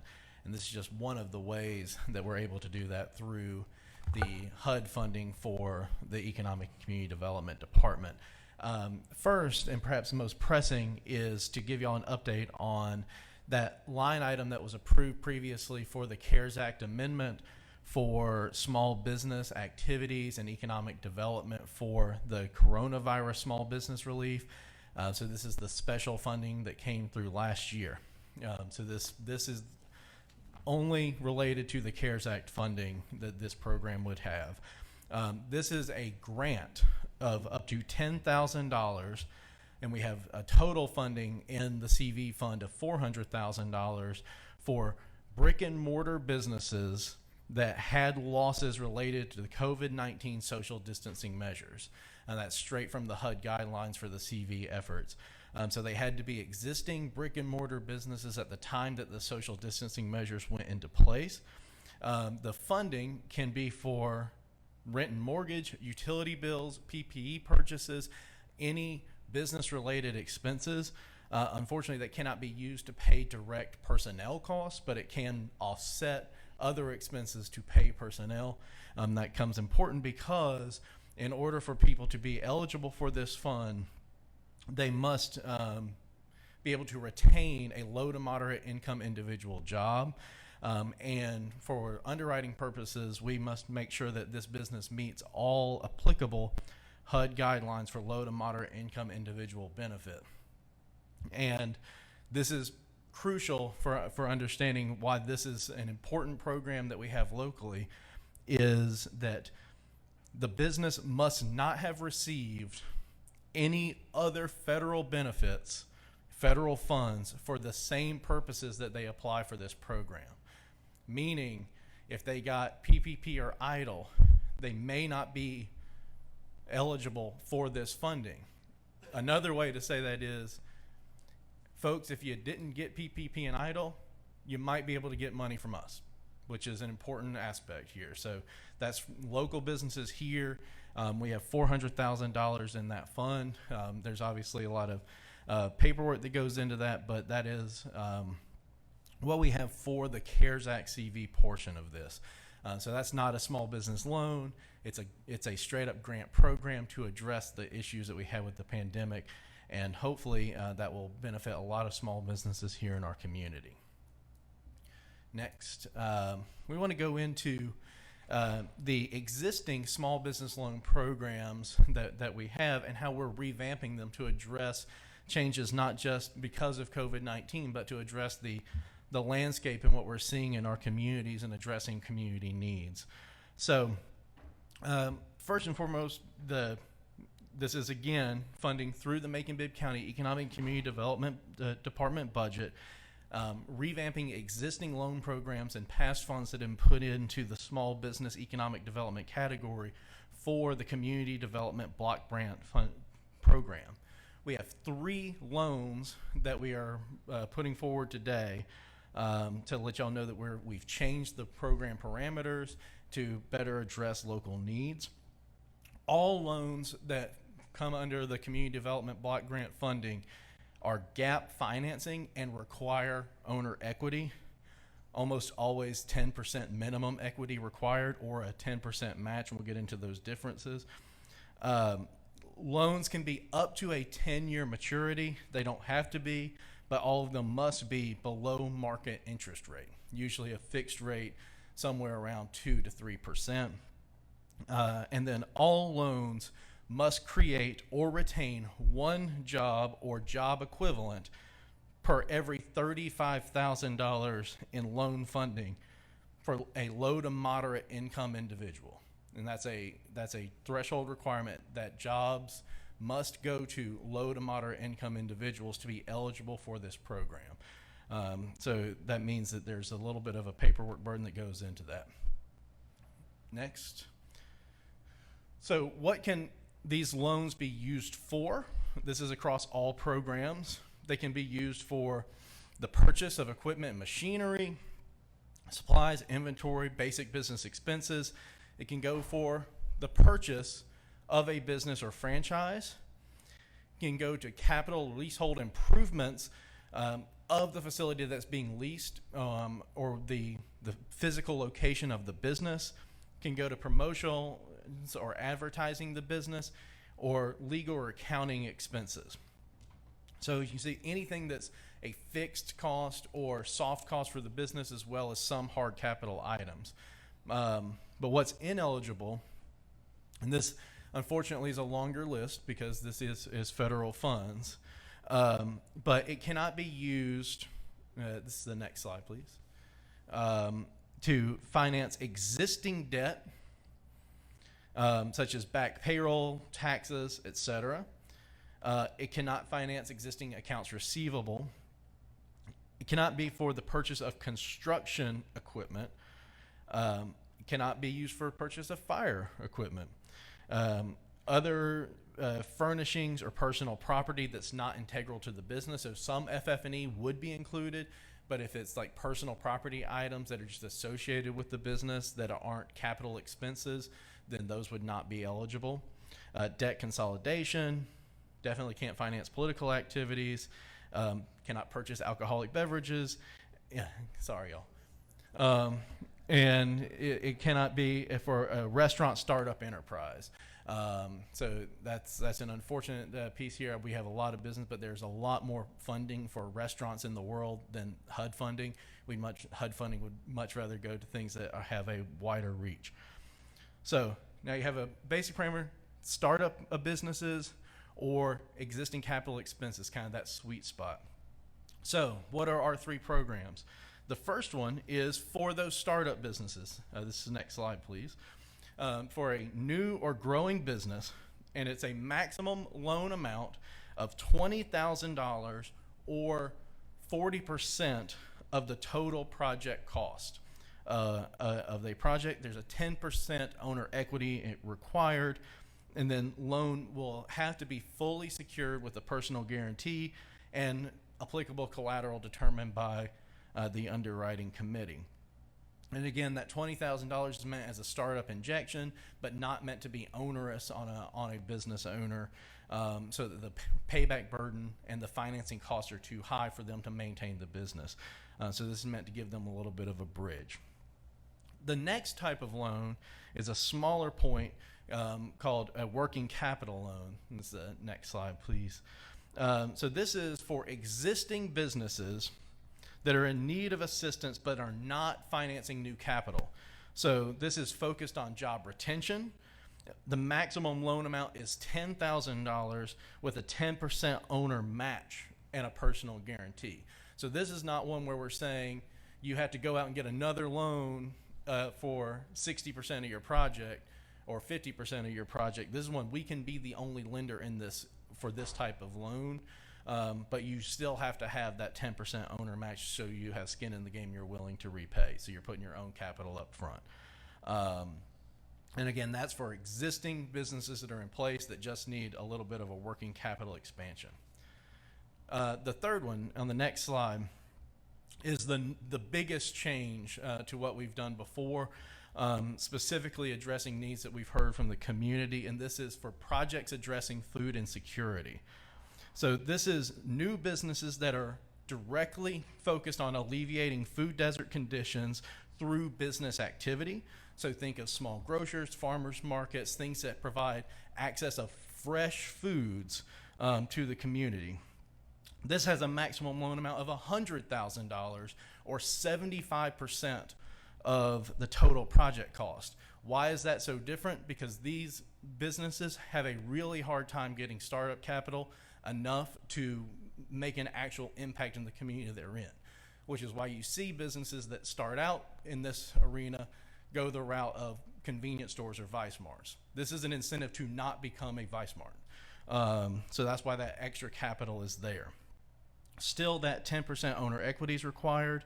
Loan must be fully secured with collateral and a personal guarantee, and they must have permanent locations with regular hours to sell fresh foods at reasonable prices to low-income families. So that means there's a little bit more of a reporting requirement that goes with that higher loan amount. How are we going to look at these loans?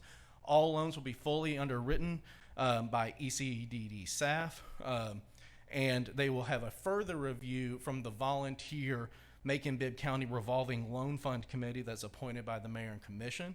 That was established when we created the Macon-Bibb County Revolving Loan Fund with the CDBG recovery funds that went to the Dannenberg project that have now been loaned out to several senior housing developments.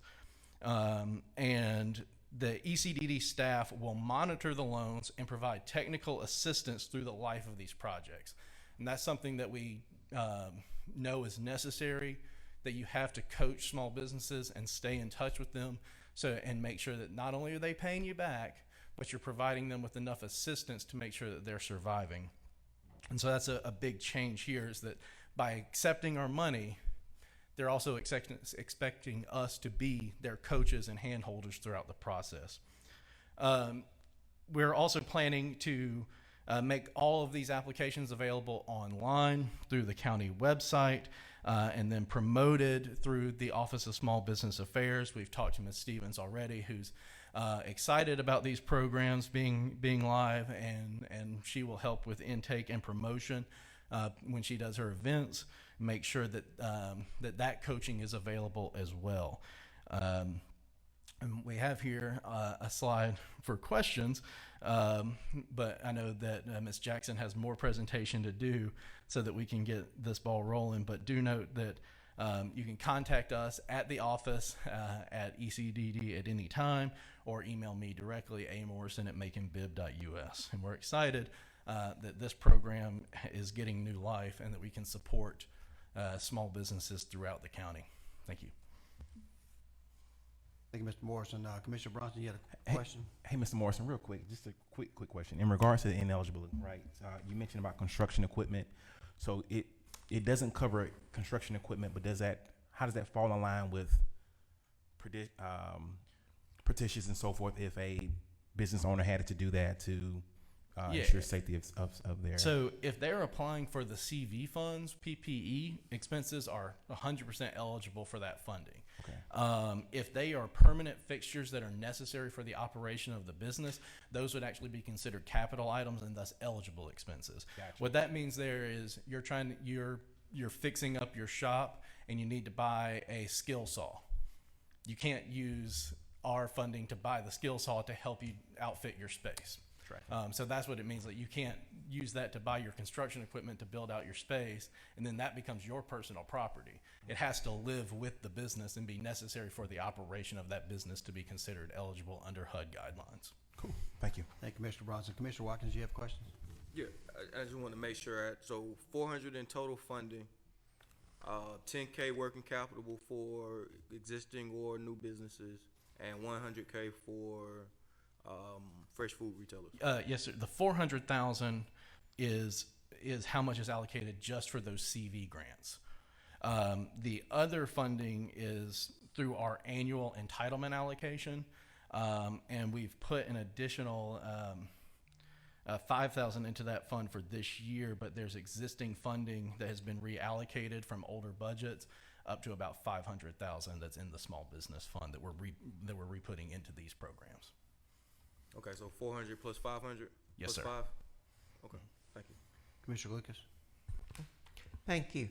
How many loans have been made? In the last several years, none. In the past, the same loan program was used, and the had a very, very low success rate with the CDBG funds. I think the last small business loans that we did were around 2009, before we realized that the program had an extremely low success rate. The most recent allocation of these funds was the marketing grants that were used, but those were deemed to be an ineligible expense by HUD. What are marketing grants? What were those? They were extremely small grants, up to $1,500 for small businesses to assist in the advertising of their business. But because they didn't meet the threshold of low to moderate income benefit, they deemed that not to be an eligible expense. Yeah, I can see that. I can see that. So I was real glad to see that small business is going to be working with this. Because over time, there needs to be more marketing of this, and I would strongly suggest a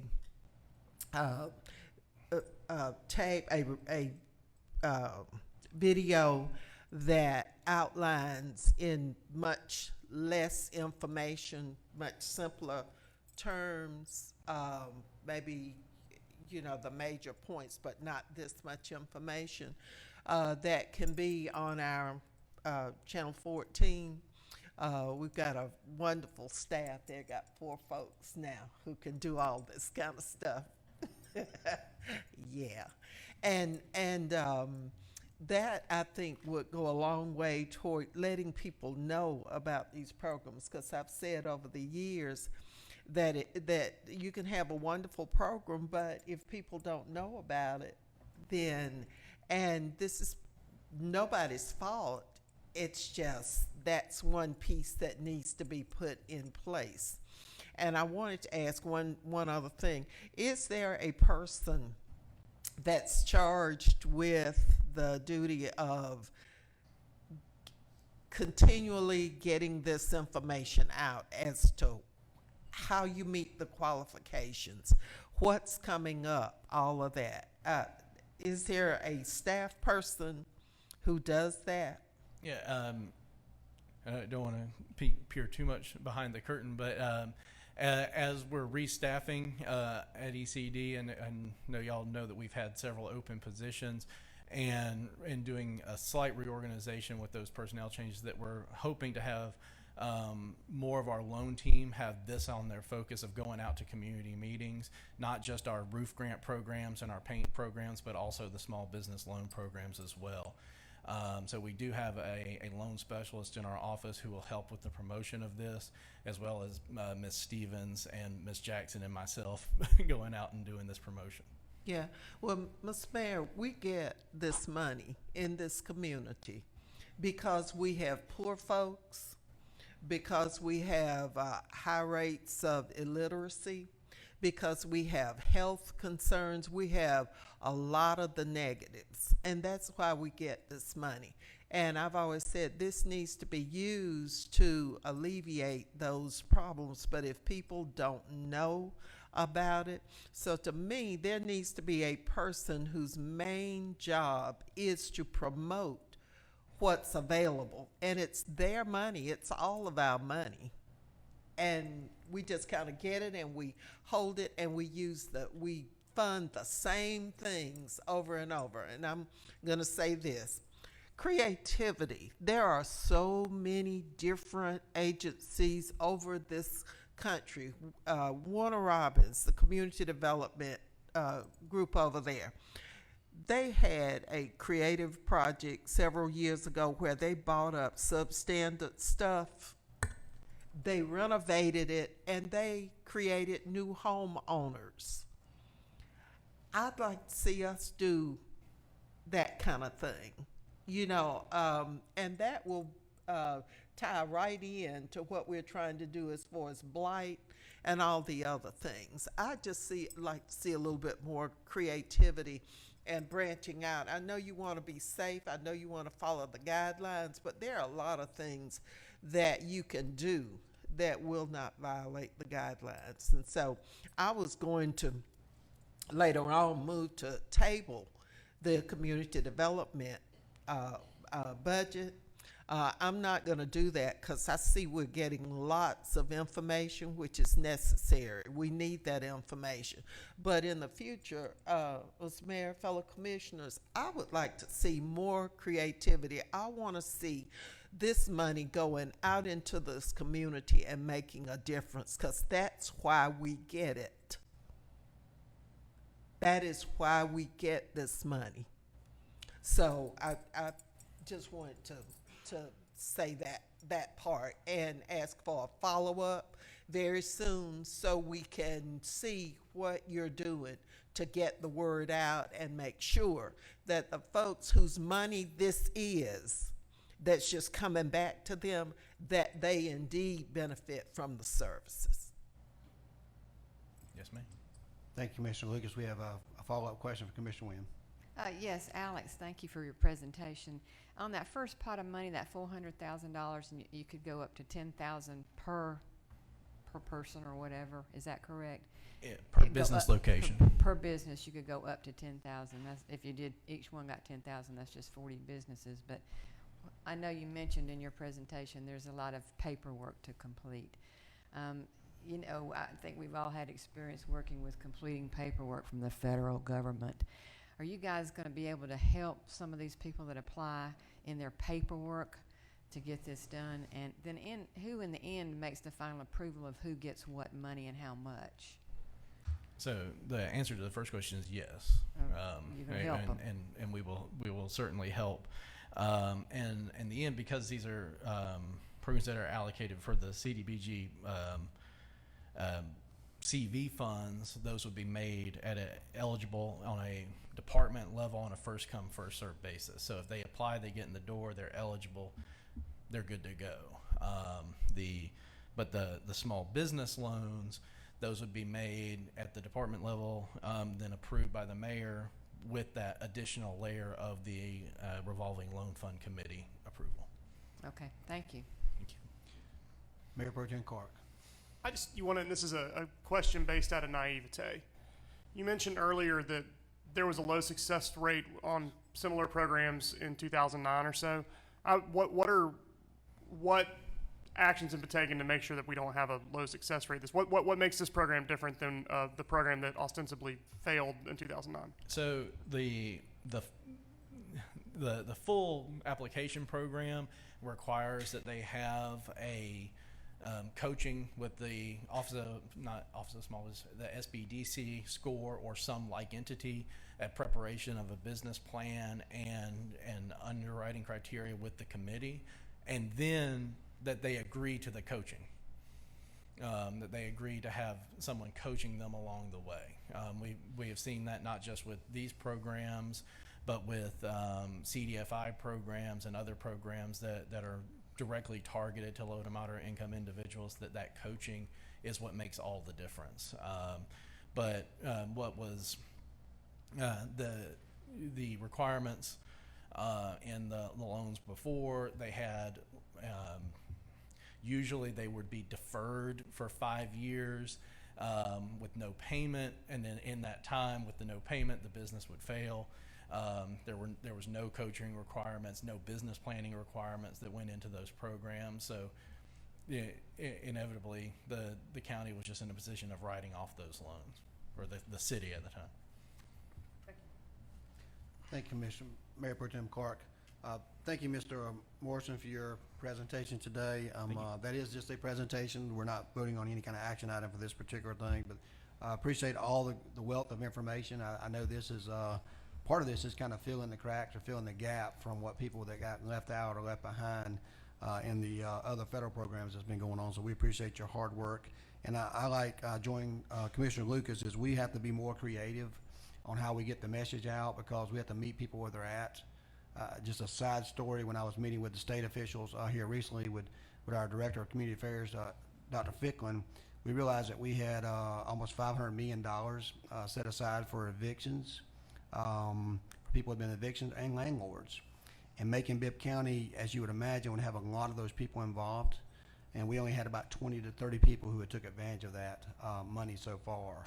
And I know we had numerous apartment complexes here that have quit paying their water sometimes, their garbage sometimes, because of they say not receiving the monies from them. They themselves could be applying for this money on behalf of their people that were evicted. So I think we're getting more creative, and Dr. Ficklin's working on that, and maybe trying to set up some additional branches here in Macon-Bibb County to address that issue.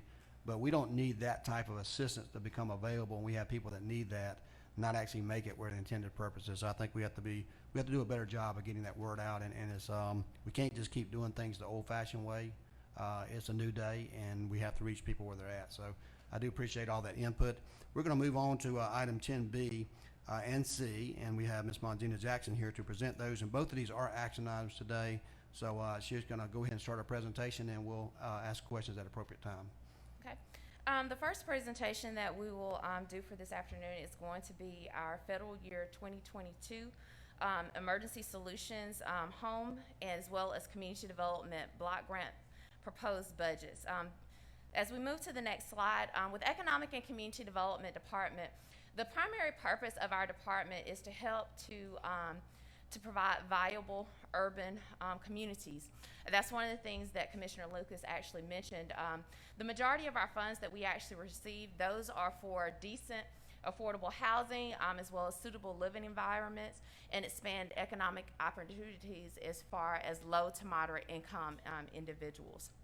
As we move to the next slide, we'll talk a little bit about the funding sources in Economic and Community Development Department.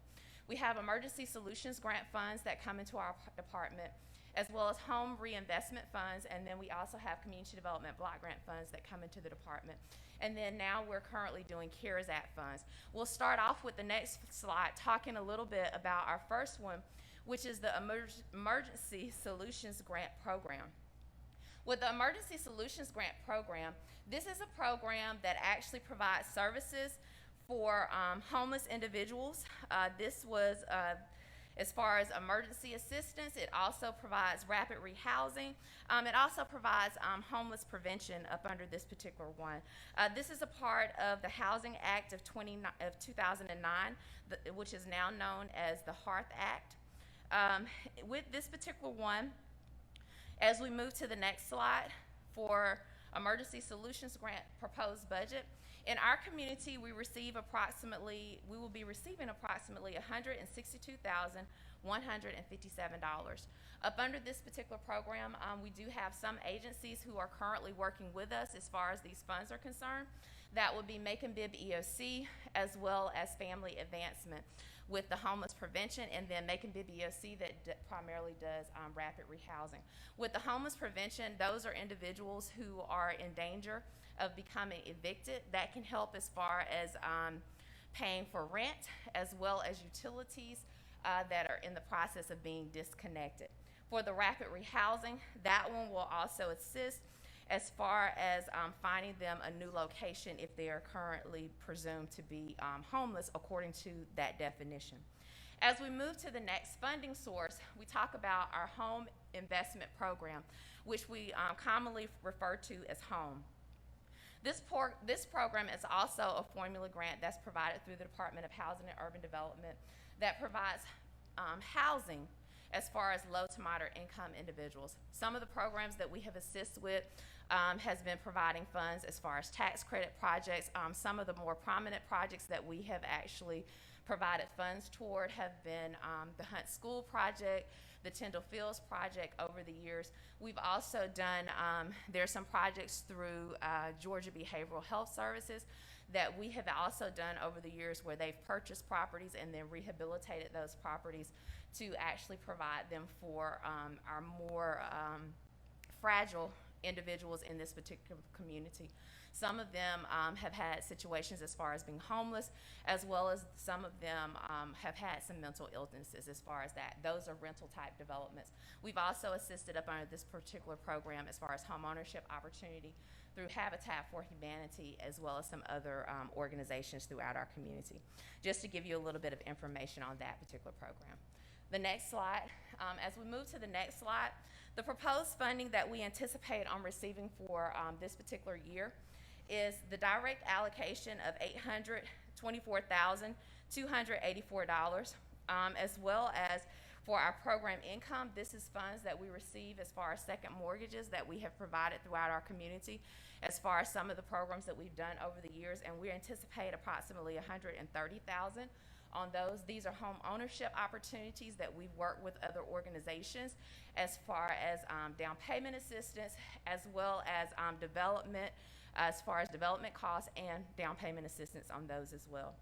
Then the home match amount is $101,000, $666, and that is a requirement of the Department of Housing and Urban Development that we also match those funds. So for approximately $1,055,950. Of those funds, the majority of those funds go toward developer projects. Those are some of the projects that I talked about earlier, as far as we do an annual application wherein agencies, developers actually contact us and they submit an application to request funds as far as our department is concerned. They could be rental housing as far as those type of opportunities, as well as opportunities as far as home ownership for low to moderate income individuals in our community. 15% of our total allocation must go toward community housing development organizations. These are organizations that are nonprofit organizations that focus on providing development in low to moderate income neighborhoods, as well as providing wraparound services as far as those particular developments. And that amount is approximately $23,643. So those are the anticipated expenses as far as that particular allocation up under the home budget. Again, we normally do an application process every year as far as those funds are concerned. Now we move to the Community Development Block Grant Funds. The Community Development Block Grant Funds, this is also a formula grant that's provided to us. As a part of this particular formula grant, again, the majority of these funds must be utilized to assist low to moderate income individuals. Some of these services go anywhere from our public service activities, which we can only do 15% of our total allocation toward public service. Public service is actually what we receive the most applications in. That's anything from tutorial services to senior services to youth services as far as this particular program is concerned. As we move to the actual breakdown of this particular budget for community development block grant funds, that we anticipate receiving $1,897,848 in our community. Then we also have some funds as far as revolving loan funds, as far as some of the minor home repair loans that we have done in our earlier years. And we anticipate on receiving approximately $85,000 as far as that revolving loan fund. This is minor home repairs that have been provided in the form of a loan to individuals, and they are currently in the process of repaying those funds. For that particular amount, we also look at that our rehabilitation program. With our rehabilitation program, that will be funds that we will be utilizing toward our roofing program, which is actually a grant right now where individuals can, low to moderate income individuals that own their home can apply to us as far as a grant to do their roof. We also have a minor home repair loan program through our office that's and with that particular program, that a low to moderate income homeowner can apply to us for a loan to do minor home repair. And those minor home repair items are actually for health and sanity purposes. So health and sanitary purposes, that deals with anything from plumbing, it could be with electrical, it could also be any type of exterior work that needs to be done as far as their home is concerned. And again, that's a loan program. Then we're also looking at the introduction of an economic and community development paint program this year. With the paint program, one of the things that we have seen is that a lot of the older homes in our community, that they are in need of paint. Believe it or not, we have done some research on this, and as a part of the research, it is pretty expensive to paint a house as far as our area is concerned. When you think of that, you're thinking of a primarily wood structure, and you're looking at how much it will cost to actually paint that structure correctly. That goes from actually chipping the paint that's currently there, and then actually doing all the fascia boards that may need to be repaired. So it can be pretty costly, and some of our homeowners tend to be elderly, or they may be disabled, or maybe on a fixed income. So that's a program that we are actually working on now and looking at introducing, along with our roof grant program for those individuals that cannot actually afford to do a loan as far as minor home repairs on their home. Also, we're looking at public facilities as well as infrastructure, and then any type of demolition that's associated with a project, as well as acquisition. From time to time, we do have different developments that are moving forward that may require some demolition and acquisition. In these particular instances, as far as the removal of sum and blight, there is some requirement as far as one-for-one replacement. So we do look at, as we're doing some of our projects on our home side as well, that there may be some demolition that may be required as they replace those dilapidated structures with new rental properties or new home ownership opportunities. Some of the volunteer programs that have applied to us for this year, that's Rebuilding Macon. They provide minor home repair. They also have a youth volunteer program that they provide services throughout the year as well. Then we have several different applications that have been provided to us as far as agencies that are seeking funding. If we go to the next slide, some of the agencies that we are recommending for funding at this particular time. Up under the public service, we have Big Brother, Big Sister, as far as their mentoring program, $21,888. Crisis Line and Safe House, that's $41,174,000. Family Advancement Ministries, that's $10,061. Let me back up. So Big Brother, Big Sisters, that's a mentoring program. Crisis Line, Safe House, that's domestic violence as far as that particular program is concerned. Family Advancement Ministries. With Family Advancement Ministries, they're looking at car seats and some of the other amenities that are needed as far as families that have small children. They also have worked with us before as far as homeless services and homeless prevention as well. Then Family Counseling Center, that's for counseling services for those families that may not be able to afford as far as some type of counseling service that may be needed. That's for families as well as individuals on that particular side.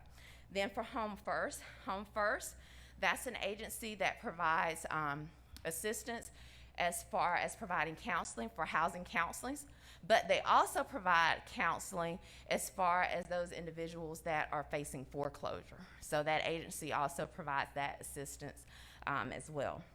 Then we have Macon-Bibb EOC, that's for dental services. That's dental services for individuals that are low income, as well as individuals that may be homeless. And then we have Macon-Bibb EOC as far as assistance with transportation. This is a program that will assist as far as those individuals being able to transport from different locations that are also low income. And then we also have the Mentors Project of Bibb County that deals with youth services. Again, these are all applications that have been submitted to us and been reviewed by our application committee as far as funding for community development block grant services. And we do that as an annual basis as well on this particular side. As we move to the next funding source, we talk a little bit about the rehabilitation portion. This is the volunteer side.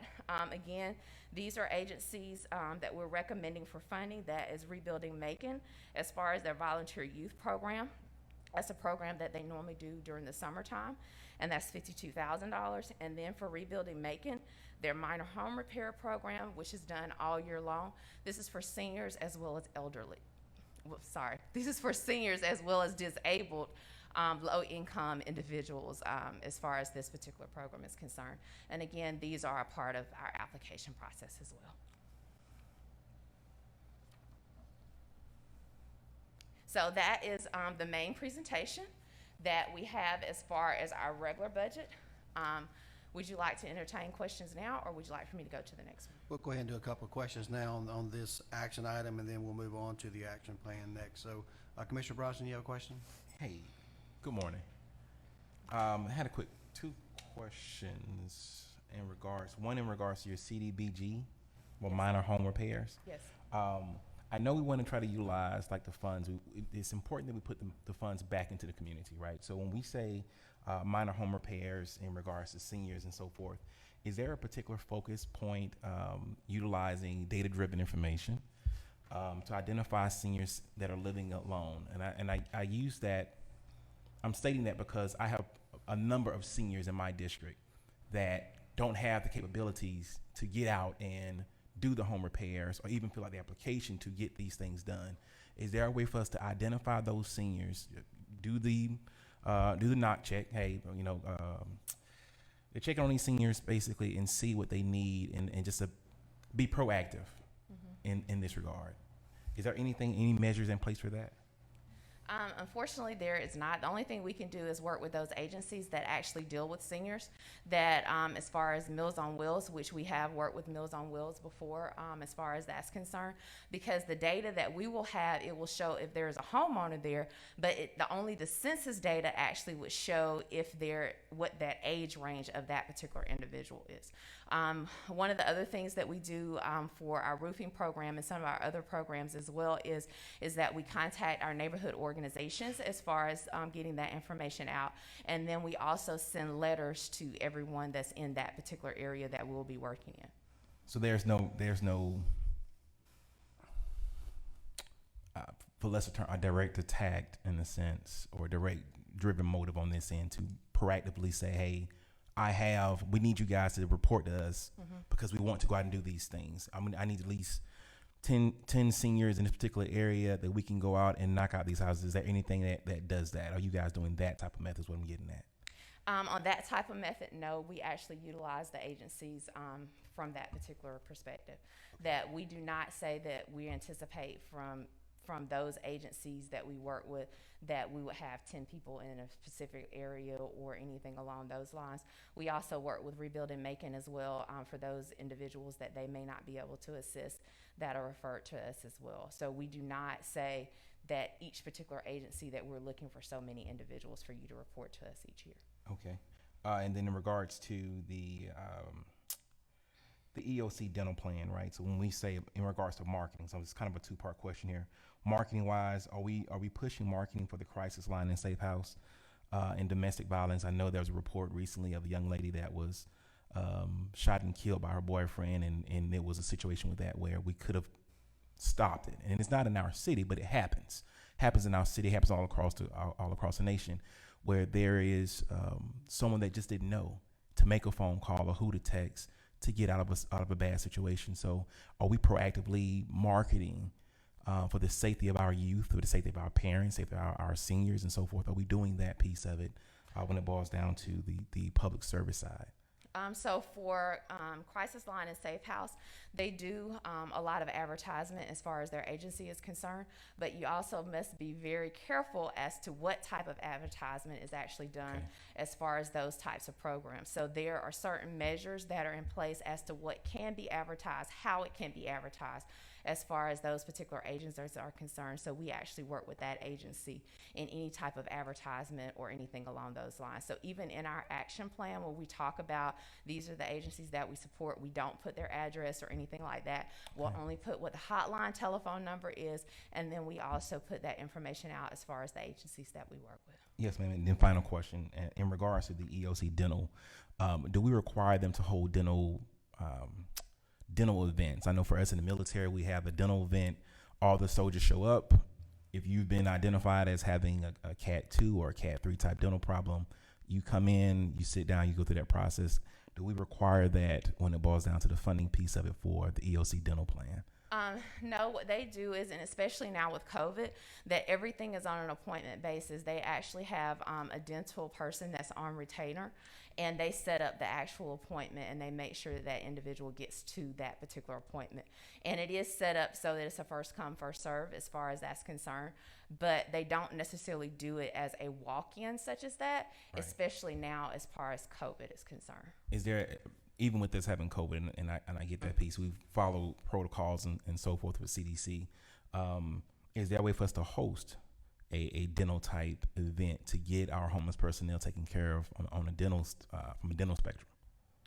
There is something that we could actually do as far as that. Prior to COVID, they did have certain days that these are our dental days, and for because they also provide homeless services as well. That is put out to all the agencies as to these are the days that we will actually have someone on staff to do a pre-screening and then to actually determine if there is any additional work that needs to be come back and done. So we can actually check into that. Is that something that we can start back up doing? Okay. Thank you. That's all I have, sir. Thank you, ma'am. Thank you, Mr. Robinson. We'll move on to Commissioner Jones.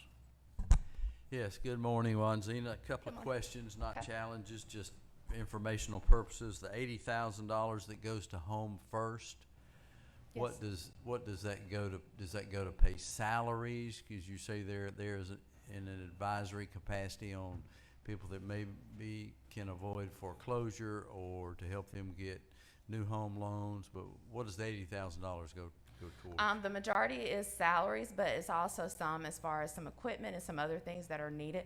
They do quarterly sessions where they actually, they've moved from doing in person where they actually do them Zoom, where they do quarterly sessions for those individuals that are in the process of trying to buy a house, as far as those home buyer sessions. With those home buyer sessions, that is also a requirement for most of the down payment assistance throughout the community, whether it be through some of the banks or whether it may be through HUD, that they must do an 8-hour course. So they do provide that 8-hour course. The other part that they do is they also will work somewhat of a hand-holding type of situation where they review the paperwork for individuals that are submitting for home ownership, and then also to go through the process with them as well, just to kind of make sure, hey, these are some of the things that you need to have in place. These are some of the things that you may need to do as far as your credit, some of the other things as they are going through that particular process. The other thing is that they also work one-on-one with individuals who may be going through foreclosure. How do you go through the process of contacting your bank or your mortgage company? What are some of the questions that you need to be asking? What are some of the things that you need to try to do to save your home? So those, again, are very case work intensive types of situations when you're going through that particular process. So the majority of that, again, is with regards to that particular piece. And they've also looked at some modifications with regards to COVID as well and some equipment. So it's mostly salary, and that's how many people? 2 individuals. 2 individuals that are full-time people? Yes, full-time people. Okay. Part 2, on the home repair, I think that was $130,000 and $180,000, I think. you know, it would be impressive to, and important, I think, for us to know, and I know you have the data by years in, but maybe at some point when you come give us a summary report, you could say, well, here are the 21 houses that we repaired, and here's what we did, and here are the actual addresses. That's something you could provide us at some point in time. Okay. So you would like the housing data as far as the houses that we've actually done? Yeah, throughout the year? what Okay. you did there, and what are the actual addresses that we know that money went toward those repair through your through the group, through the volunteers, et cetera, what they actually did, painting, home repair, roof repair, whatever they did. That would be impressive to see a list of that at some point. Okay. We can definitely do that. Okay. Thank you. Thank you, Commissioner Johnson. Commissioner Howell. Yes, and I apologize for being a new commissioner. I'm just trying to get up to speed on some of this. Revolving loan fund. Can you explain that to me? Is this the sum total of the revolving loan fund, or is this just what's available now? If this is just what's available now, what's the sum total of it? How has that worked in the past? So how the revolving loan fund works is that's through community development block grant funds. That was for minor home repair programs that have been done previously. What happens is that as they are repaid, and that's about the amount that we're currently receiving as far as those finances are concerned. So we're looking at how much we received last year as far as those loans and the payments, and that's approximately $85,000. So that's an estimate based upon what was received last year. And again, that's based upon community development block grant funds and the minor home repair loans that we have, and those are the ones that were mentioned as far as the health and sanitation types of programs that deals with plumbing, that may deal with electrical. Those types of projects as far as that, and it could also deal with some exterior as well. Thank you. Thank you, Commissioner Howell. Commissioner Lucas?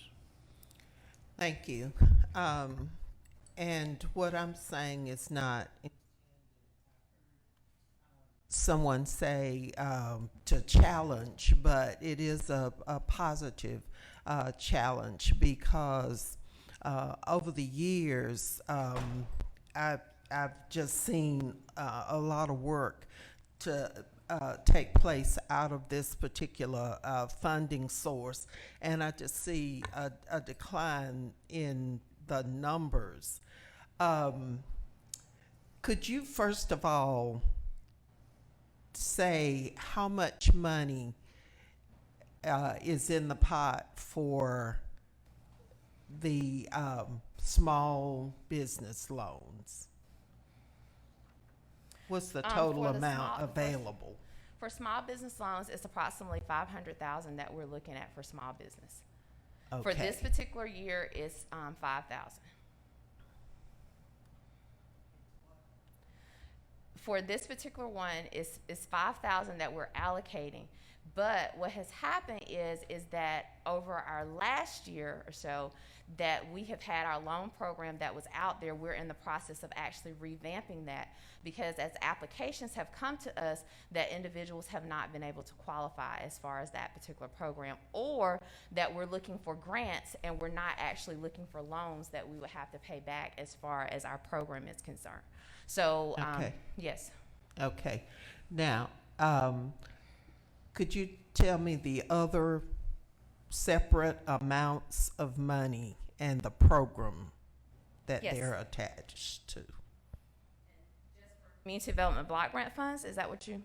in each one of your categories that you're handling? Yes. So for our rehabilitation program, we have approximately $371,338. For our paint program, which is approximately $60,000 that we're starting off with.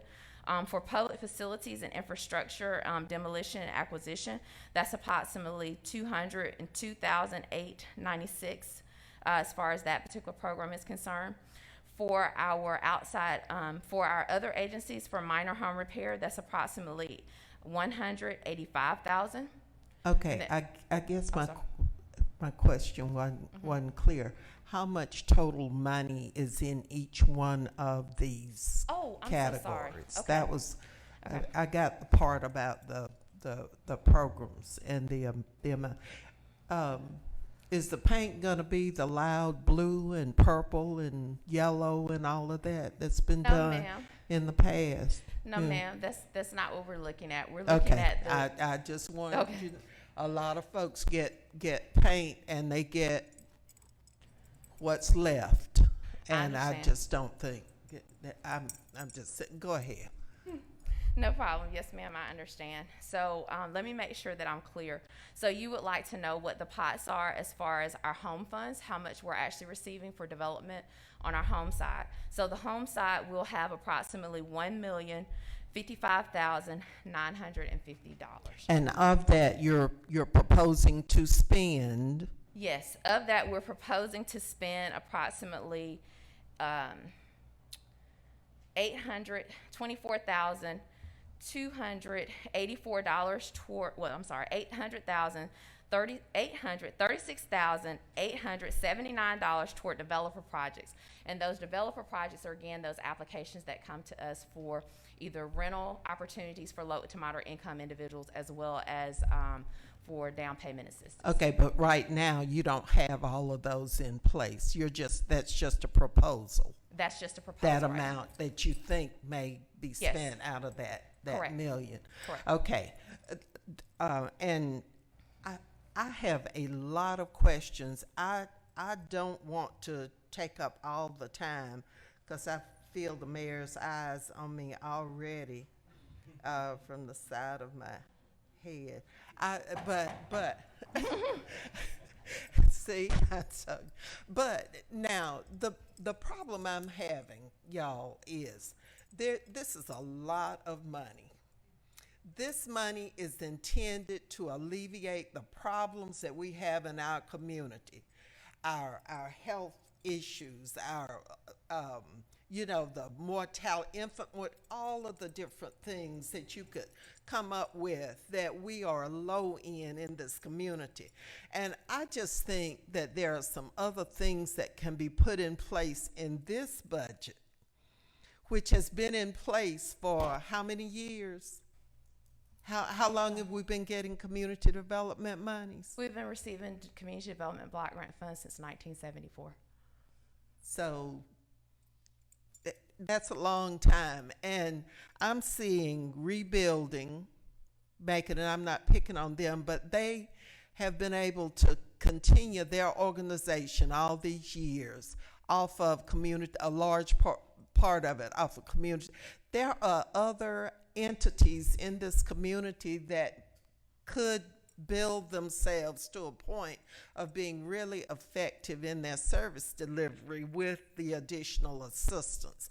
So today, rather than ask all my questions, Mr. Mayor, I would like to ask for a special session or something that we can do so that all of the different details of this budget, which is separate from our regular budget, but can impact so many people. I'd like to ask, in whatever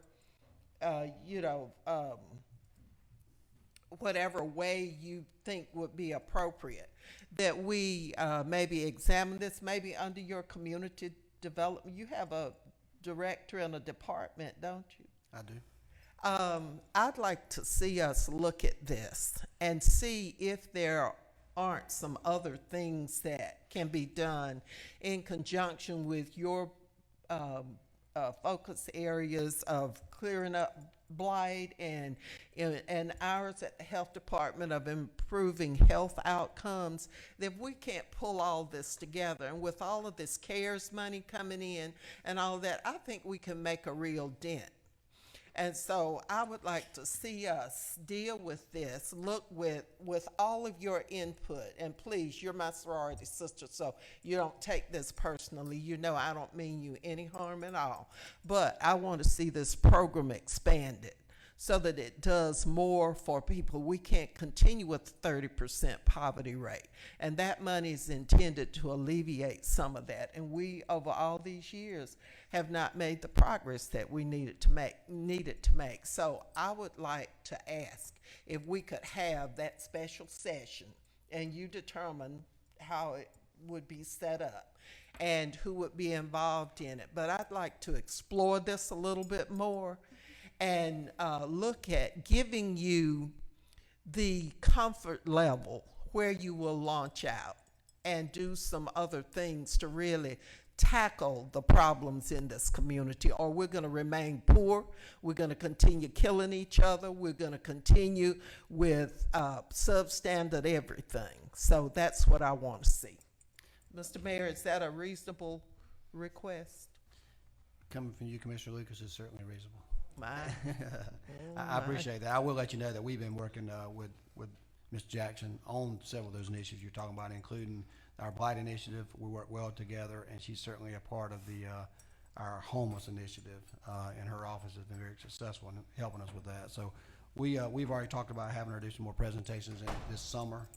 So Okay. we'll keep that timeline going. We'll just add this as one of the other items after we get through our budget sometime the last part of July, okay?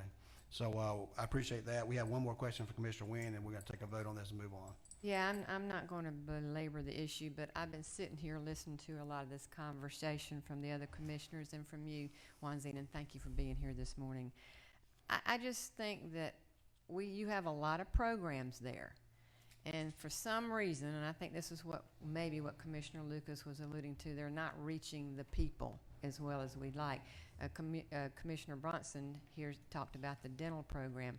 We're not reaching it. You know, Macon-Bibb County hired someone to go out from our mental health, on the mental health aspect, to go set up sites in our community where we can reach the people in the community. And I wondered if you'd ever thought of taking your show on the road, if you will, to go to the communities, go to community centers, go to churches, go to our recreation facilities, and set up meetings where the community can come and listen to what's available to them. There's a lot of money here that we're just not, it's like Commissioner Lucas says, we don't seem to be making any progress with all the years this has been around. And I support what you're doing. It's not that at all. It's just that something needs to change, I think, in the way we address this. And when I said take the show on the road, have these meetings out there where you can reach the people in the communities that may need it the most and say, hey, this is what we've got for you. You may not have known about it because you don't watch the news or you don't take the paper or whatever it is. I just think that we need to rethink how we do this and how the money is being distributed to our community to make it a better community. And that's the focus I think we need to make here with ECDD. But thank you for your presentation. Thank you. Thank you. Let the record reflect that Commissioner Lucas and Commissioner Wynn agree on something today. So Commissioner Watkins, we're going to move on to you. We're going to move on to Commissioner Watkins, and I feel Ms. Lucas's eyes on me as well. Commissioner Watkins, go ahead. Thank you, sir. So I know $2 million feels like a lot of money, and I appreciate your stewardship over it. So when I read the applications each year, like I say, I understand kind of the sentiment of the commission that we are renewing time and time again. Very few new programs. And by and large, the statistics of Macon stay the same. Like when I read the list, I feel like we're in the right places. Like you're working with homeless folks as in most spaces as best you can. We're providing dental service, but just like to use the dental service contract as an example, we know that there are hundreds of homeless individuals, even more so, that don't have health insurance. I think last time I saw, like at the Warming Center, I think we were saying that we were almost serving 140 plus people a day. Like decent health care means that you go get your mouth and your teeth seen about preventatively like once a year. We as Macon-Bibb County, knowing all that we know about the numbers of folks who lack health insurance to the level where they have dental care, the amount of folks that we know at the poverty level, the amount of people that we research and know are also homeless. Like for us to think that a program that's gonna service 25 individuals, is actually making a dent in the problem. Like we have thousands of blighted homes, and our flagship program is a minor home repair program for less than 50 homes a year. But I get it. You can only you're stretching the money as much as you can, and this is the allotment. But somewhere we have to turn the corner if we're gonna support the programs. If the grant or the grantee has written up a program or identified 100 homeless people in need of teeth removals, it's not us doing the full measure of the job to stop at the 15 folks to receive the service, because that's all that CDBG grant allows us. Like, we as a local government can exceed the match, but we have chosen to stop at the 15. And I just wanted to throw that perspective out there. So I yield. Thank you, Commissioner Watkins, for that information. We are at a point on item 10B. I think you've concluded your presentation on that. Is that correct, Ms. Jackson? Okay. This time, that is my motion. Can I get a second? Got a second by Commissioner Jones. Any further questions for Ms. Jackson on items 10B? Seeing no questions, all those in favor of the motion, please say aye. Opposed, nay. Thank you. That motion carries. We'll move on to 10C, which is a resolution to approve an amendment to the 2019 action plan for the community development and housing programs between Macon-Bibb County and the U.S. Department of Housing and Urban Development, and to authorize the mayor to accept community development block grants and emergency grant solution funds, Coronavirus Aid, Relief, and Economic Security Act, and 9 CARES Act COVID-19. That's my motion. Can I get a second? A second by Commissioner Bronson. Ms. Jackson. Ms. Lucas, you had a question first of all? I just wanted a repeat of the total pot of money in each one of those categories so that we realize what we're getting to alleviate these problems. Yes, ma'am. In that. Ms. Jackson, in your presentation, would you be sure to include that information for Commissioner Lucas? Yes, ma'am. Yes, sir. I'm No sorry. problem. Thank you. Yes, as we pull up this particular presentation for the proposed funding, we'll start off with just talking a little bit about the CARES Act funds. So on the first slide, we'll talk a little bit about this particular act, that this is the Coronavirus Aid, Relief, and Economic Security Act. As we move forward, we did have a public hearing as far as this information was concerned, where we talked about Macon-Bibb County actually making an amendment. So if we look at the next slide, the amendment to our 2019 action plan was made available to the public, and this was done for 5 days, which is the requirement as far as the funds are concerned. That was from May the 10th through May the 17th of 2021. We also did a process where we had our actual public meeting. That was on Friday. That was on May the 14th. We had some participation as far as that was concerned. Then as we move to the next slide, just talk a little bit about what these funds are. These are funds that are provided through the Department of Housing and Urban Development as a part of the coronavirus allocation. These funds, up under the CARES Act, were provided as far as community development block grant funds to grantees, as well as emergency solutions grant funds for the fiscal year formula grant. As we move to the next slide, we'll talk a little bit about community development block grant coronavirus. That these are special funds that, again, must be used to prevent, prepare for, or respond to coronavirus pandemic. In our next slide, we'll show here as far as the proposed breakdown. The amount that we'll receive as far as the community development block grant portion, $923,667 up under that particular grant. And with this particular amount, as far as the administrative costs, that's approximately $184,733. Up under the economic development portion, that's $400,000. And then for our public services as well as housing, that's $300,000, $38,934 up under that particular one for community development block grant funds. Up under the emergency solutions grant, it is also to prepare for, prevent, as well as respond to coronavirus. But these are funds that are for homeless individuals or those individuals that are in jeopardy of becoming homeless as a result of the impact of COVID-19. When we move forward on the next slide, for this particular funding amount that we anticipate on receiving $1,014,779. Up under the administrative portion, that's $100,000, $100,000, $477. Emergency shelter, that's $300,000. Homeless prevention, $300,000, and then rapid rehousing, which is $313,302. That is what the recommendation as far as those particular funds.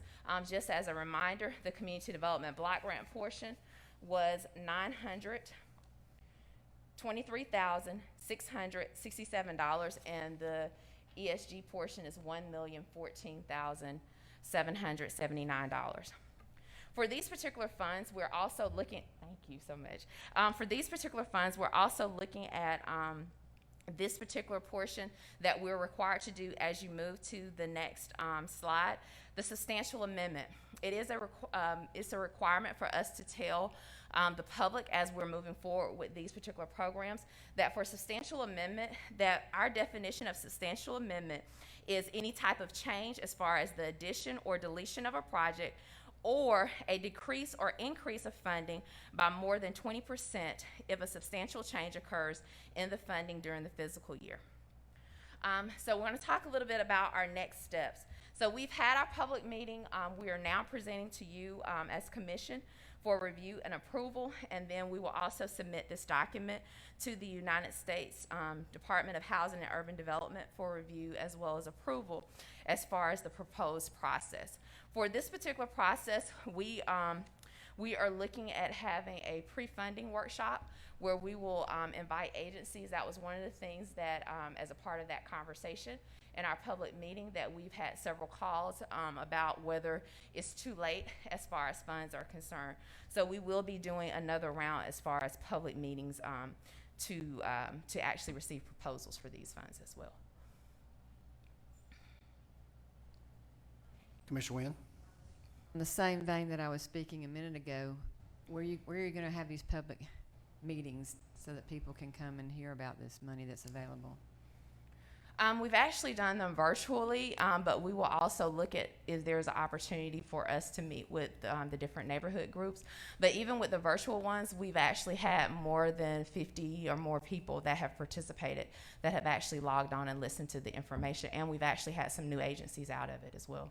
Well, that's great. We just need to reach out to more people. We got 155,000 people in this community. So, I mean, you know, again, taking these things that you do on the road to our community is going to be very helpful. This is one where they can't maybe come to a meeting at a certain place, so we need to do as many meetings as possible to get the word out. That's just my thought and suggestion. Thank you, Commissioner Wynn. Any further questions from the board?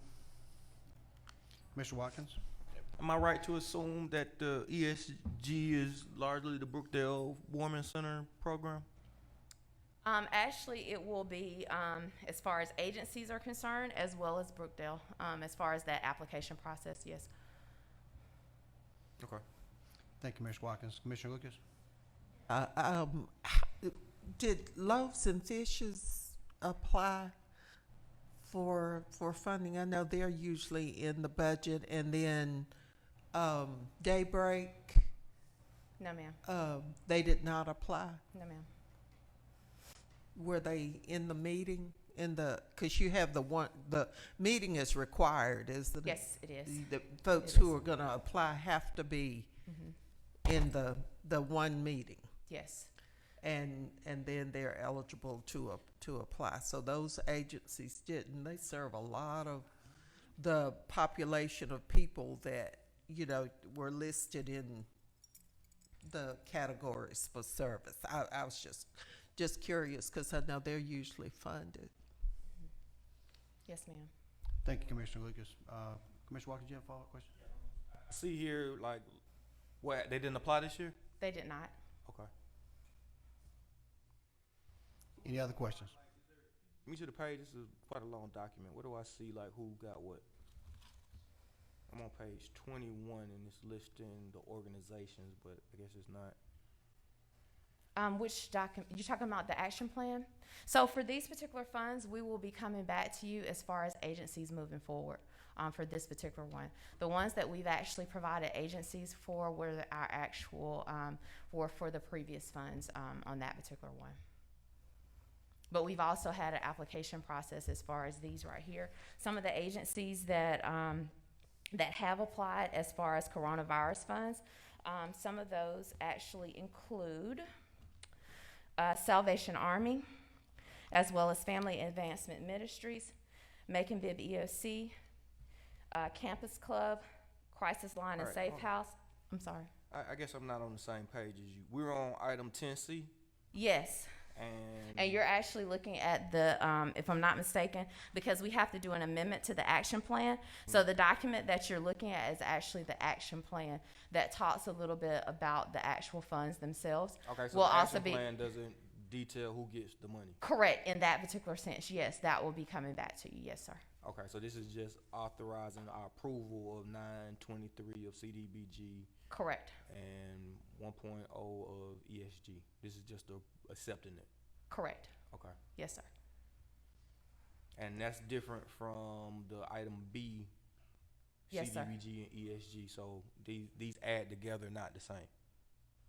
Correct. You are correct. So we'll get, so it's 2 million-ish from the first item B, and then hopefully another 2 million for a total of 4 million for the community. Yes, sir.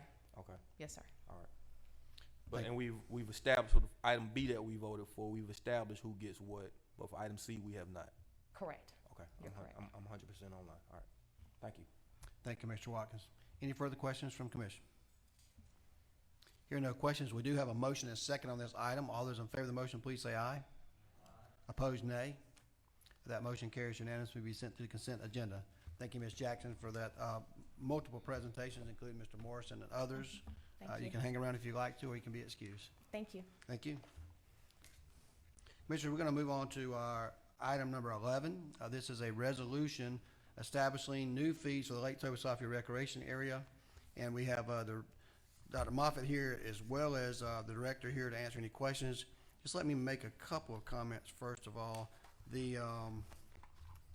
know last time we done many good things at our commission meeting, and the only story I saw in the news was about raising fees at Toba-Sophia last time. So it was a little disheartening, but I know they have to sell clicks online, and if we had a newspaper, probably sell newspapers.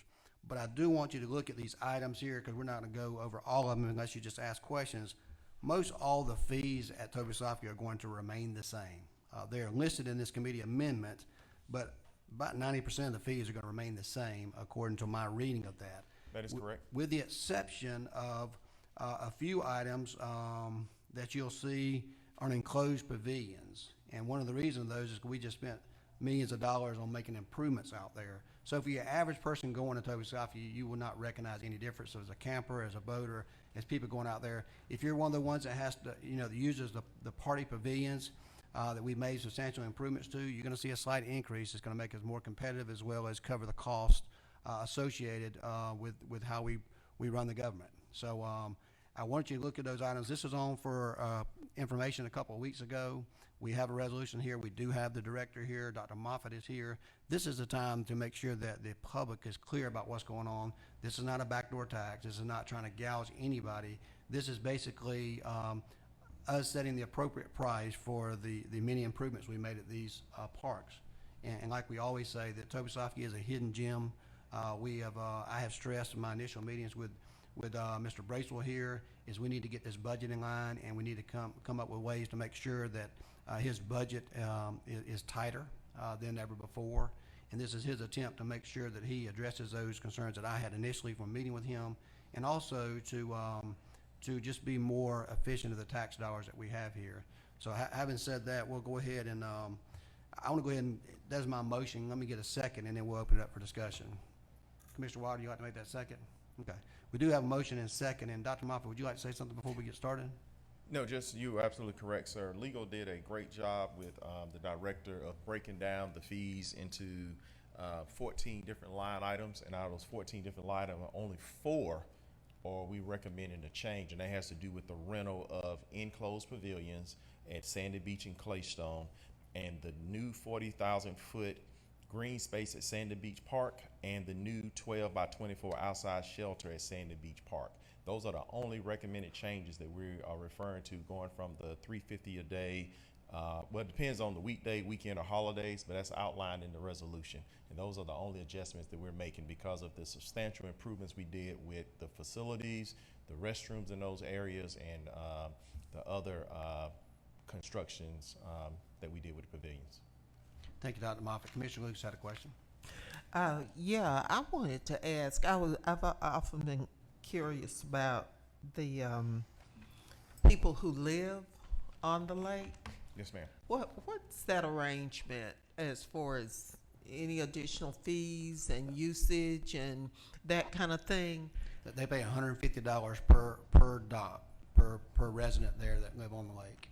Correct. A yearly fee that they pay. And then that covers their personal usage in their household of the facilities. I mean, Okay. that's a short answer. If you need more specific information, the director's here to answer that question. Right. And this is the director of Tobosofsky, Donald Bracewell. Been there for 2016, started at late 2008. been at the lake since 2008. Been director since 2016. That is correct on the 150 per year. That's correct. Per dock. All right. How long has that 150 been the rate? Probably 10 years. We also have 100 slips at marinas that they have to give us $150 for if they rent a slip to the county, but that's prorated now. So if they rent a slip in May, the price changes to the end of the year. Questioning it, I just wondered how it worked. And the other thing, the restaurant that's on the lake, what's the arrangement on that? Because at one time it was like they were paying nothing. I think let's let Attorney McNeil come up and just address that just briefly. It's not a true lease. I do know that they have several years left on the agreement that we have with them. They have approached the commission about an extension on there because they want to make a few $100,000 in improvements on that building, but they certainly do pay it's more than a nominal amount for the usage of that facility each month. Attorney McNeil, if you don't have anything to add to that, that's fine. I just want to make sure. Okay.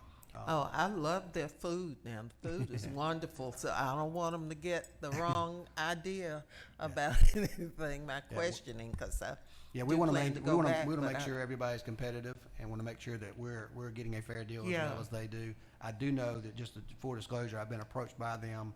They want to make some leasehold improvements to that location for a few $100,000 for there to make it a better place for people to go and enjoy there. And certainly they want to make sure they're protected on their lease on that, or whatever we call the legal term that they've got out there. So we'd be happy to send that over to you if you want to know the exact amounts. I just don't want to say anything incorrectly in public today. Thank you, Commissioner Lucas. Mr. Watkins, you had a question? Yeah, I was looking for clarity. What was the fee before and what is it now? The fee before, I believe it is, the rental fee at Claystone is $350 per day. And we're recommending, and that's for all day, the enclosed pavilion at Claystone. In the resolution, weekdays be $600 a day, weekends $700, and holidays $800. The same goes for the enclosed pavilion at Sandy Beach, and then the new 40,000 square foot green space at Sandy Beach. We're recommending $75 on a weekday, $100 on the weekends, $125 on holidays. And the same thing for the new 12 by 24 outside shelter at Sandy Beach, $75 on a weekday, $100 on a weekend, and $125 on a holiday. And again, all other fees associated with admission, camping, and everything else will remain the same. And I'm right that 75 and 120, those amenities didn't exist before? What was the current rental space of the pavilions? No. Clayphone and Sandy were 350, moving to 600 or 800, but then the 75 to 125, those didn't exist. The new spaces at Sandy Beach, we didn't charge for that area up there before, right? Correct. just Yeah, I want to think this verify is the that. large green space, and we're agreeable to give exclusive use to those areas for a fee. Is that correct? Okay. Correct. That's what I want to verify. That answer your question, Commissioner Watkins? Thank you, sir. Commissioner Wilder? Yeah, we was talking about the $150 that the residents pay out there. The general public is also has that option to go purchase that annual pass if they want it. Just something I'd bring to light in case anybody was concerned about things like that. Do want to mention Lake Tobesaki is in District 6, and we have been looking into doing some promotions out there, possibly when Sandy Beach is finished, to attract more attention out there because that is a beautiful place to go. Thank you, Commissioner Wilder. Commissioner Watkins? Yeah, getting really close to water park season. I hadn't heard either way. It was just since you're here. I corresponded with Mr. Satterley this morning. They anticipating opening up this weekend. The only they have some minor repairs to do to the splash pad area, but outside of that, they intend to be a full go for the whole season. Please note that part of the renovations included moving the gate back. So you remember some of the discussion was having to pay to go into the park and at the water park at the same time. So we have cleared that issue up to where you can go into the water park and just go to the water park and go a few feet further and go into the gate into Sandy Beach. Hey, real quick. So marketing, and I can't remember off the top of my head. Do they rent the space from us, or do they manage the space for us? And who's responsible for like marketing and promotions? They're responsible for marketing and promotion, and you're correct. It's a combination of they manage the space for us, and I believe the amount was either $275 or $325. But once they get to that, they keep everything up to, let's say $275, but I'll verify that. They keep everything up to that, and then once they exceed the $275, there's a 75-25% split on the profits to the county. So before the 275, was there any obligation for? Because I hadn't seen or heard anything about the water park. I don't even know if we renamed it, like, or what its like theme color is. So is there like a obligation for us as the county to market, or they're doing that 100% on their own? They're doing 100% on their own, but we do try to help them and put it out there because it is in the community. All right, thank you. Thank you, Mr. Watkins. Any further questions in this regard? Seeing those questions, we do have a motion and second. All those in favor of the motion, please say aye. Opposed, same sign. That motion carries unanimously. Sent to the consent agenda. Thank you, Director, for being here today and for that information. And let's hope that the news media will get it correct tonight. So we are nearing the completion of our meeting. We have no need to go into executive session tonight. I would like to make a few comments, not really to discuss them, just making a personal privilege right now on a couple of issues before we recess for lunch. We will be recessing for lunch at 12 o'clock and return back about 12:50 for lunch, and then discuss any particular questions that you have in regards to the 2022 budget. But just as a matter of personal privilege now, I want to talk about a couple of things. Number one, we successfully completed the 30 and 30 initiative by going over the 30 houses in less than 30 days. And I think that's something that all commissioners are to take pride in. Because of your effort and our working together on this, we're able to do that. And as you'll see in the very near future, we've saved substantial dollars on the new way we're doing things with the Blight Initiative. We will be having a press conference on Thursday morning to announce, to actually show the people the before and afters of all these houses so they can see that the great work that we've been doing and to get behind our next effort. We have an additional 50 that is on the list now, but I will tell you the message has got out to a lot of people. As soon as they receive these letters now, before they used to throw them in the trash, it gets their attention. They're taking homes down themselves, which we had one do at the corner, of a particular street that we had a lot of problems with.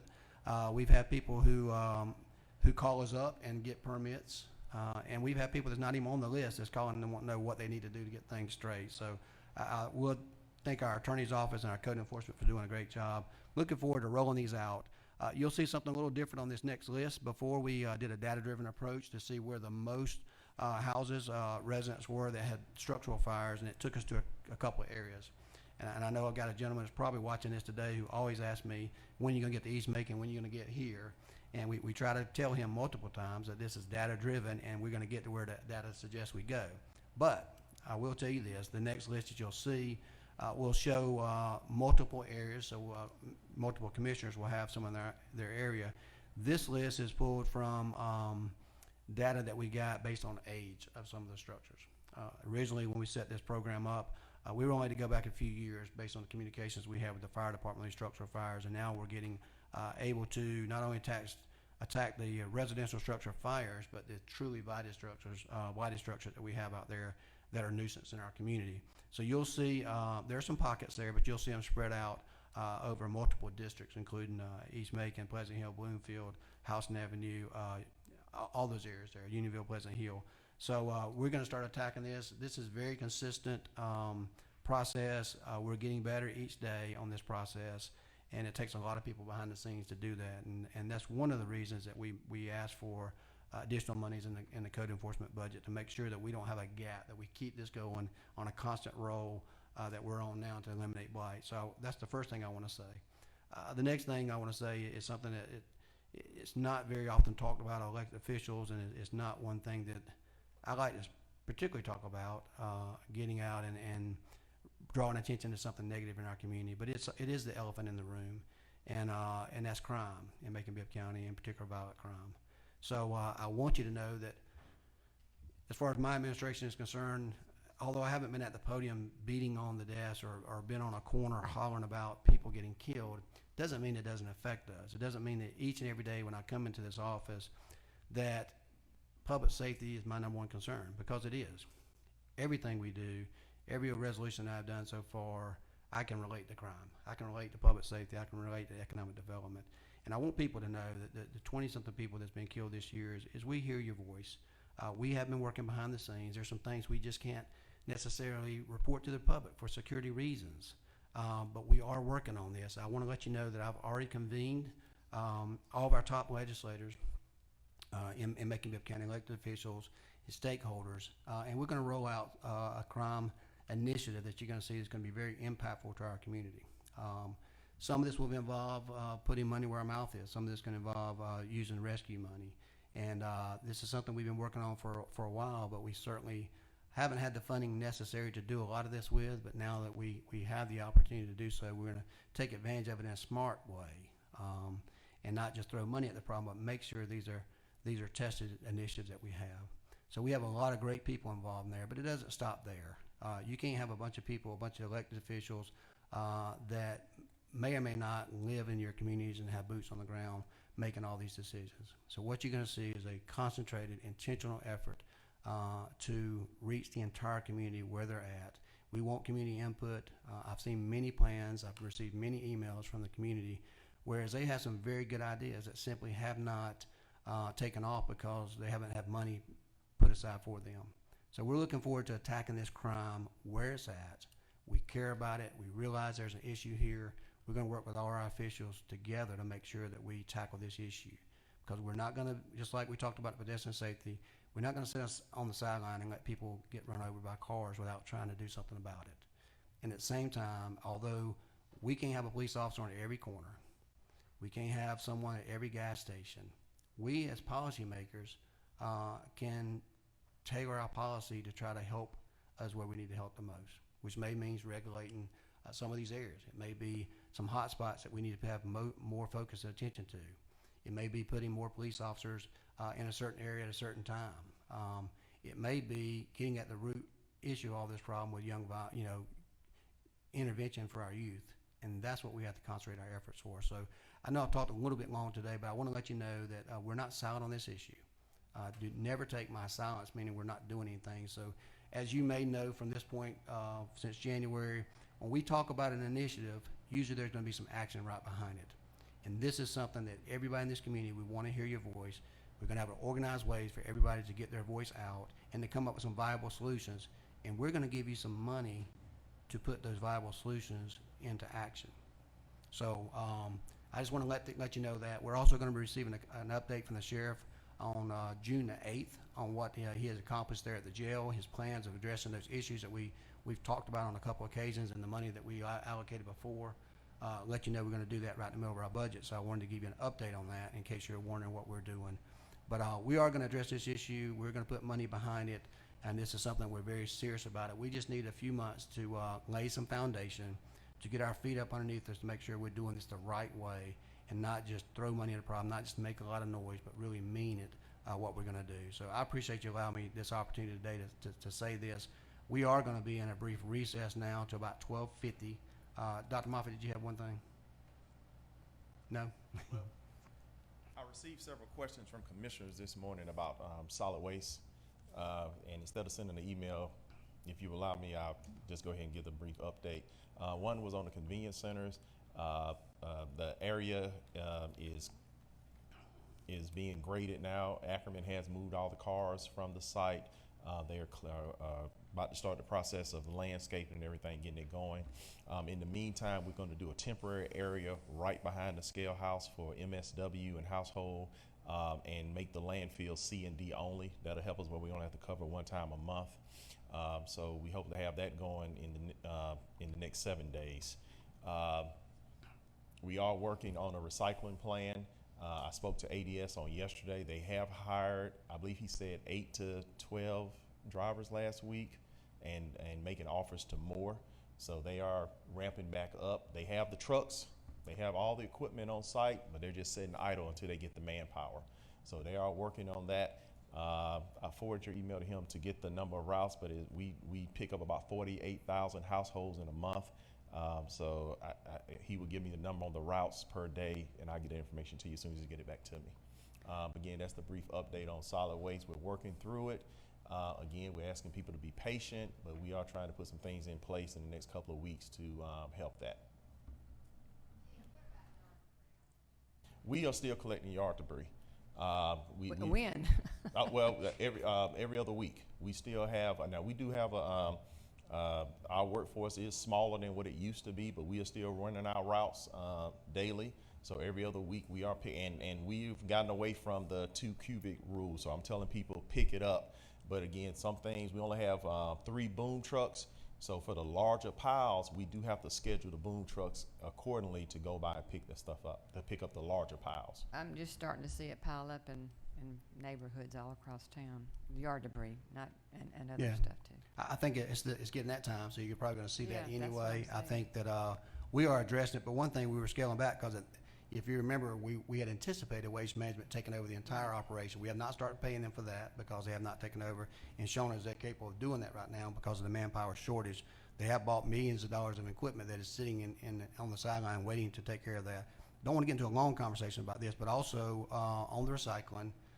Yes, recycling has been paused in a lot of places on purpose right now because we've been trying to get caught up on the trash.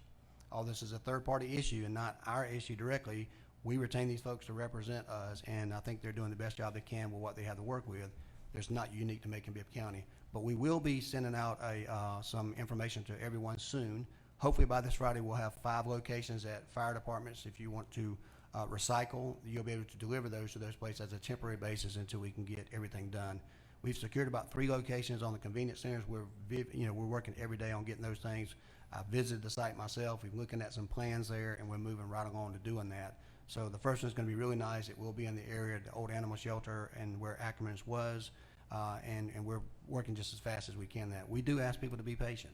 We realize, that there's an issue that it concerns you, but we're working on it. We're doing absolutely the best thing we can do during this pandemic to address your problem. We respect the money that you spend there, but this is not unique to Macon-Bibb County. We want to continue to remind that if there's a huge problem, then all free, give us a call. All these garbage cans are not secret fix. There's no need to, send that. But these large debris, we're working just as hard as we can to get this thing done in a timely manner. And we're going to continue to do that. We do believe that this too, shall pass. And right. We're getting through this, and I'm seeing less calls each though, even though every call is certainly important, and we do get a lot of calls. There's no need to leave 5 or 6 messages. No need to leave 5 or 6 messages at a time. One is sufficient. It does prevent other people's messages from getting addressed if you leave multiple messages. But we feel you. We're all citizens of Macon-Bibb County as well. We all have trash pickup here.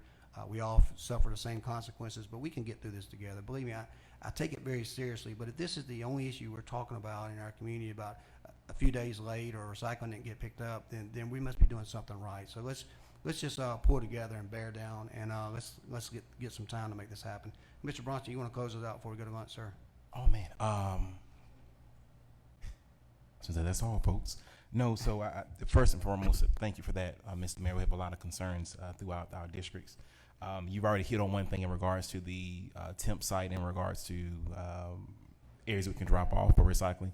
The other question I was going to have, or make a statement in regards to combined efforts. I know we paused on purpose for the recycling, but have we considered doing a combined effort where we say District 1, we're going to pick up the first week of next month, or the Monday of next month, we're going to do all District 1, and then the next day and next day.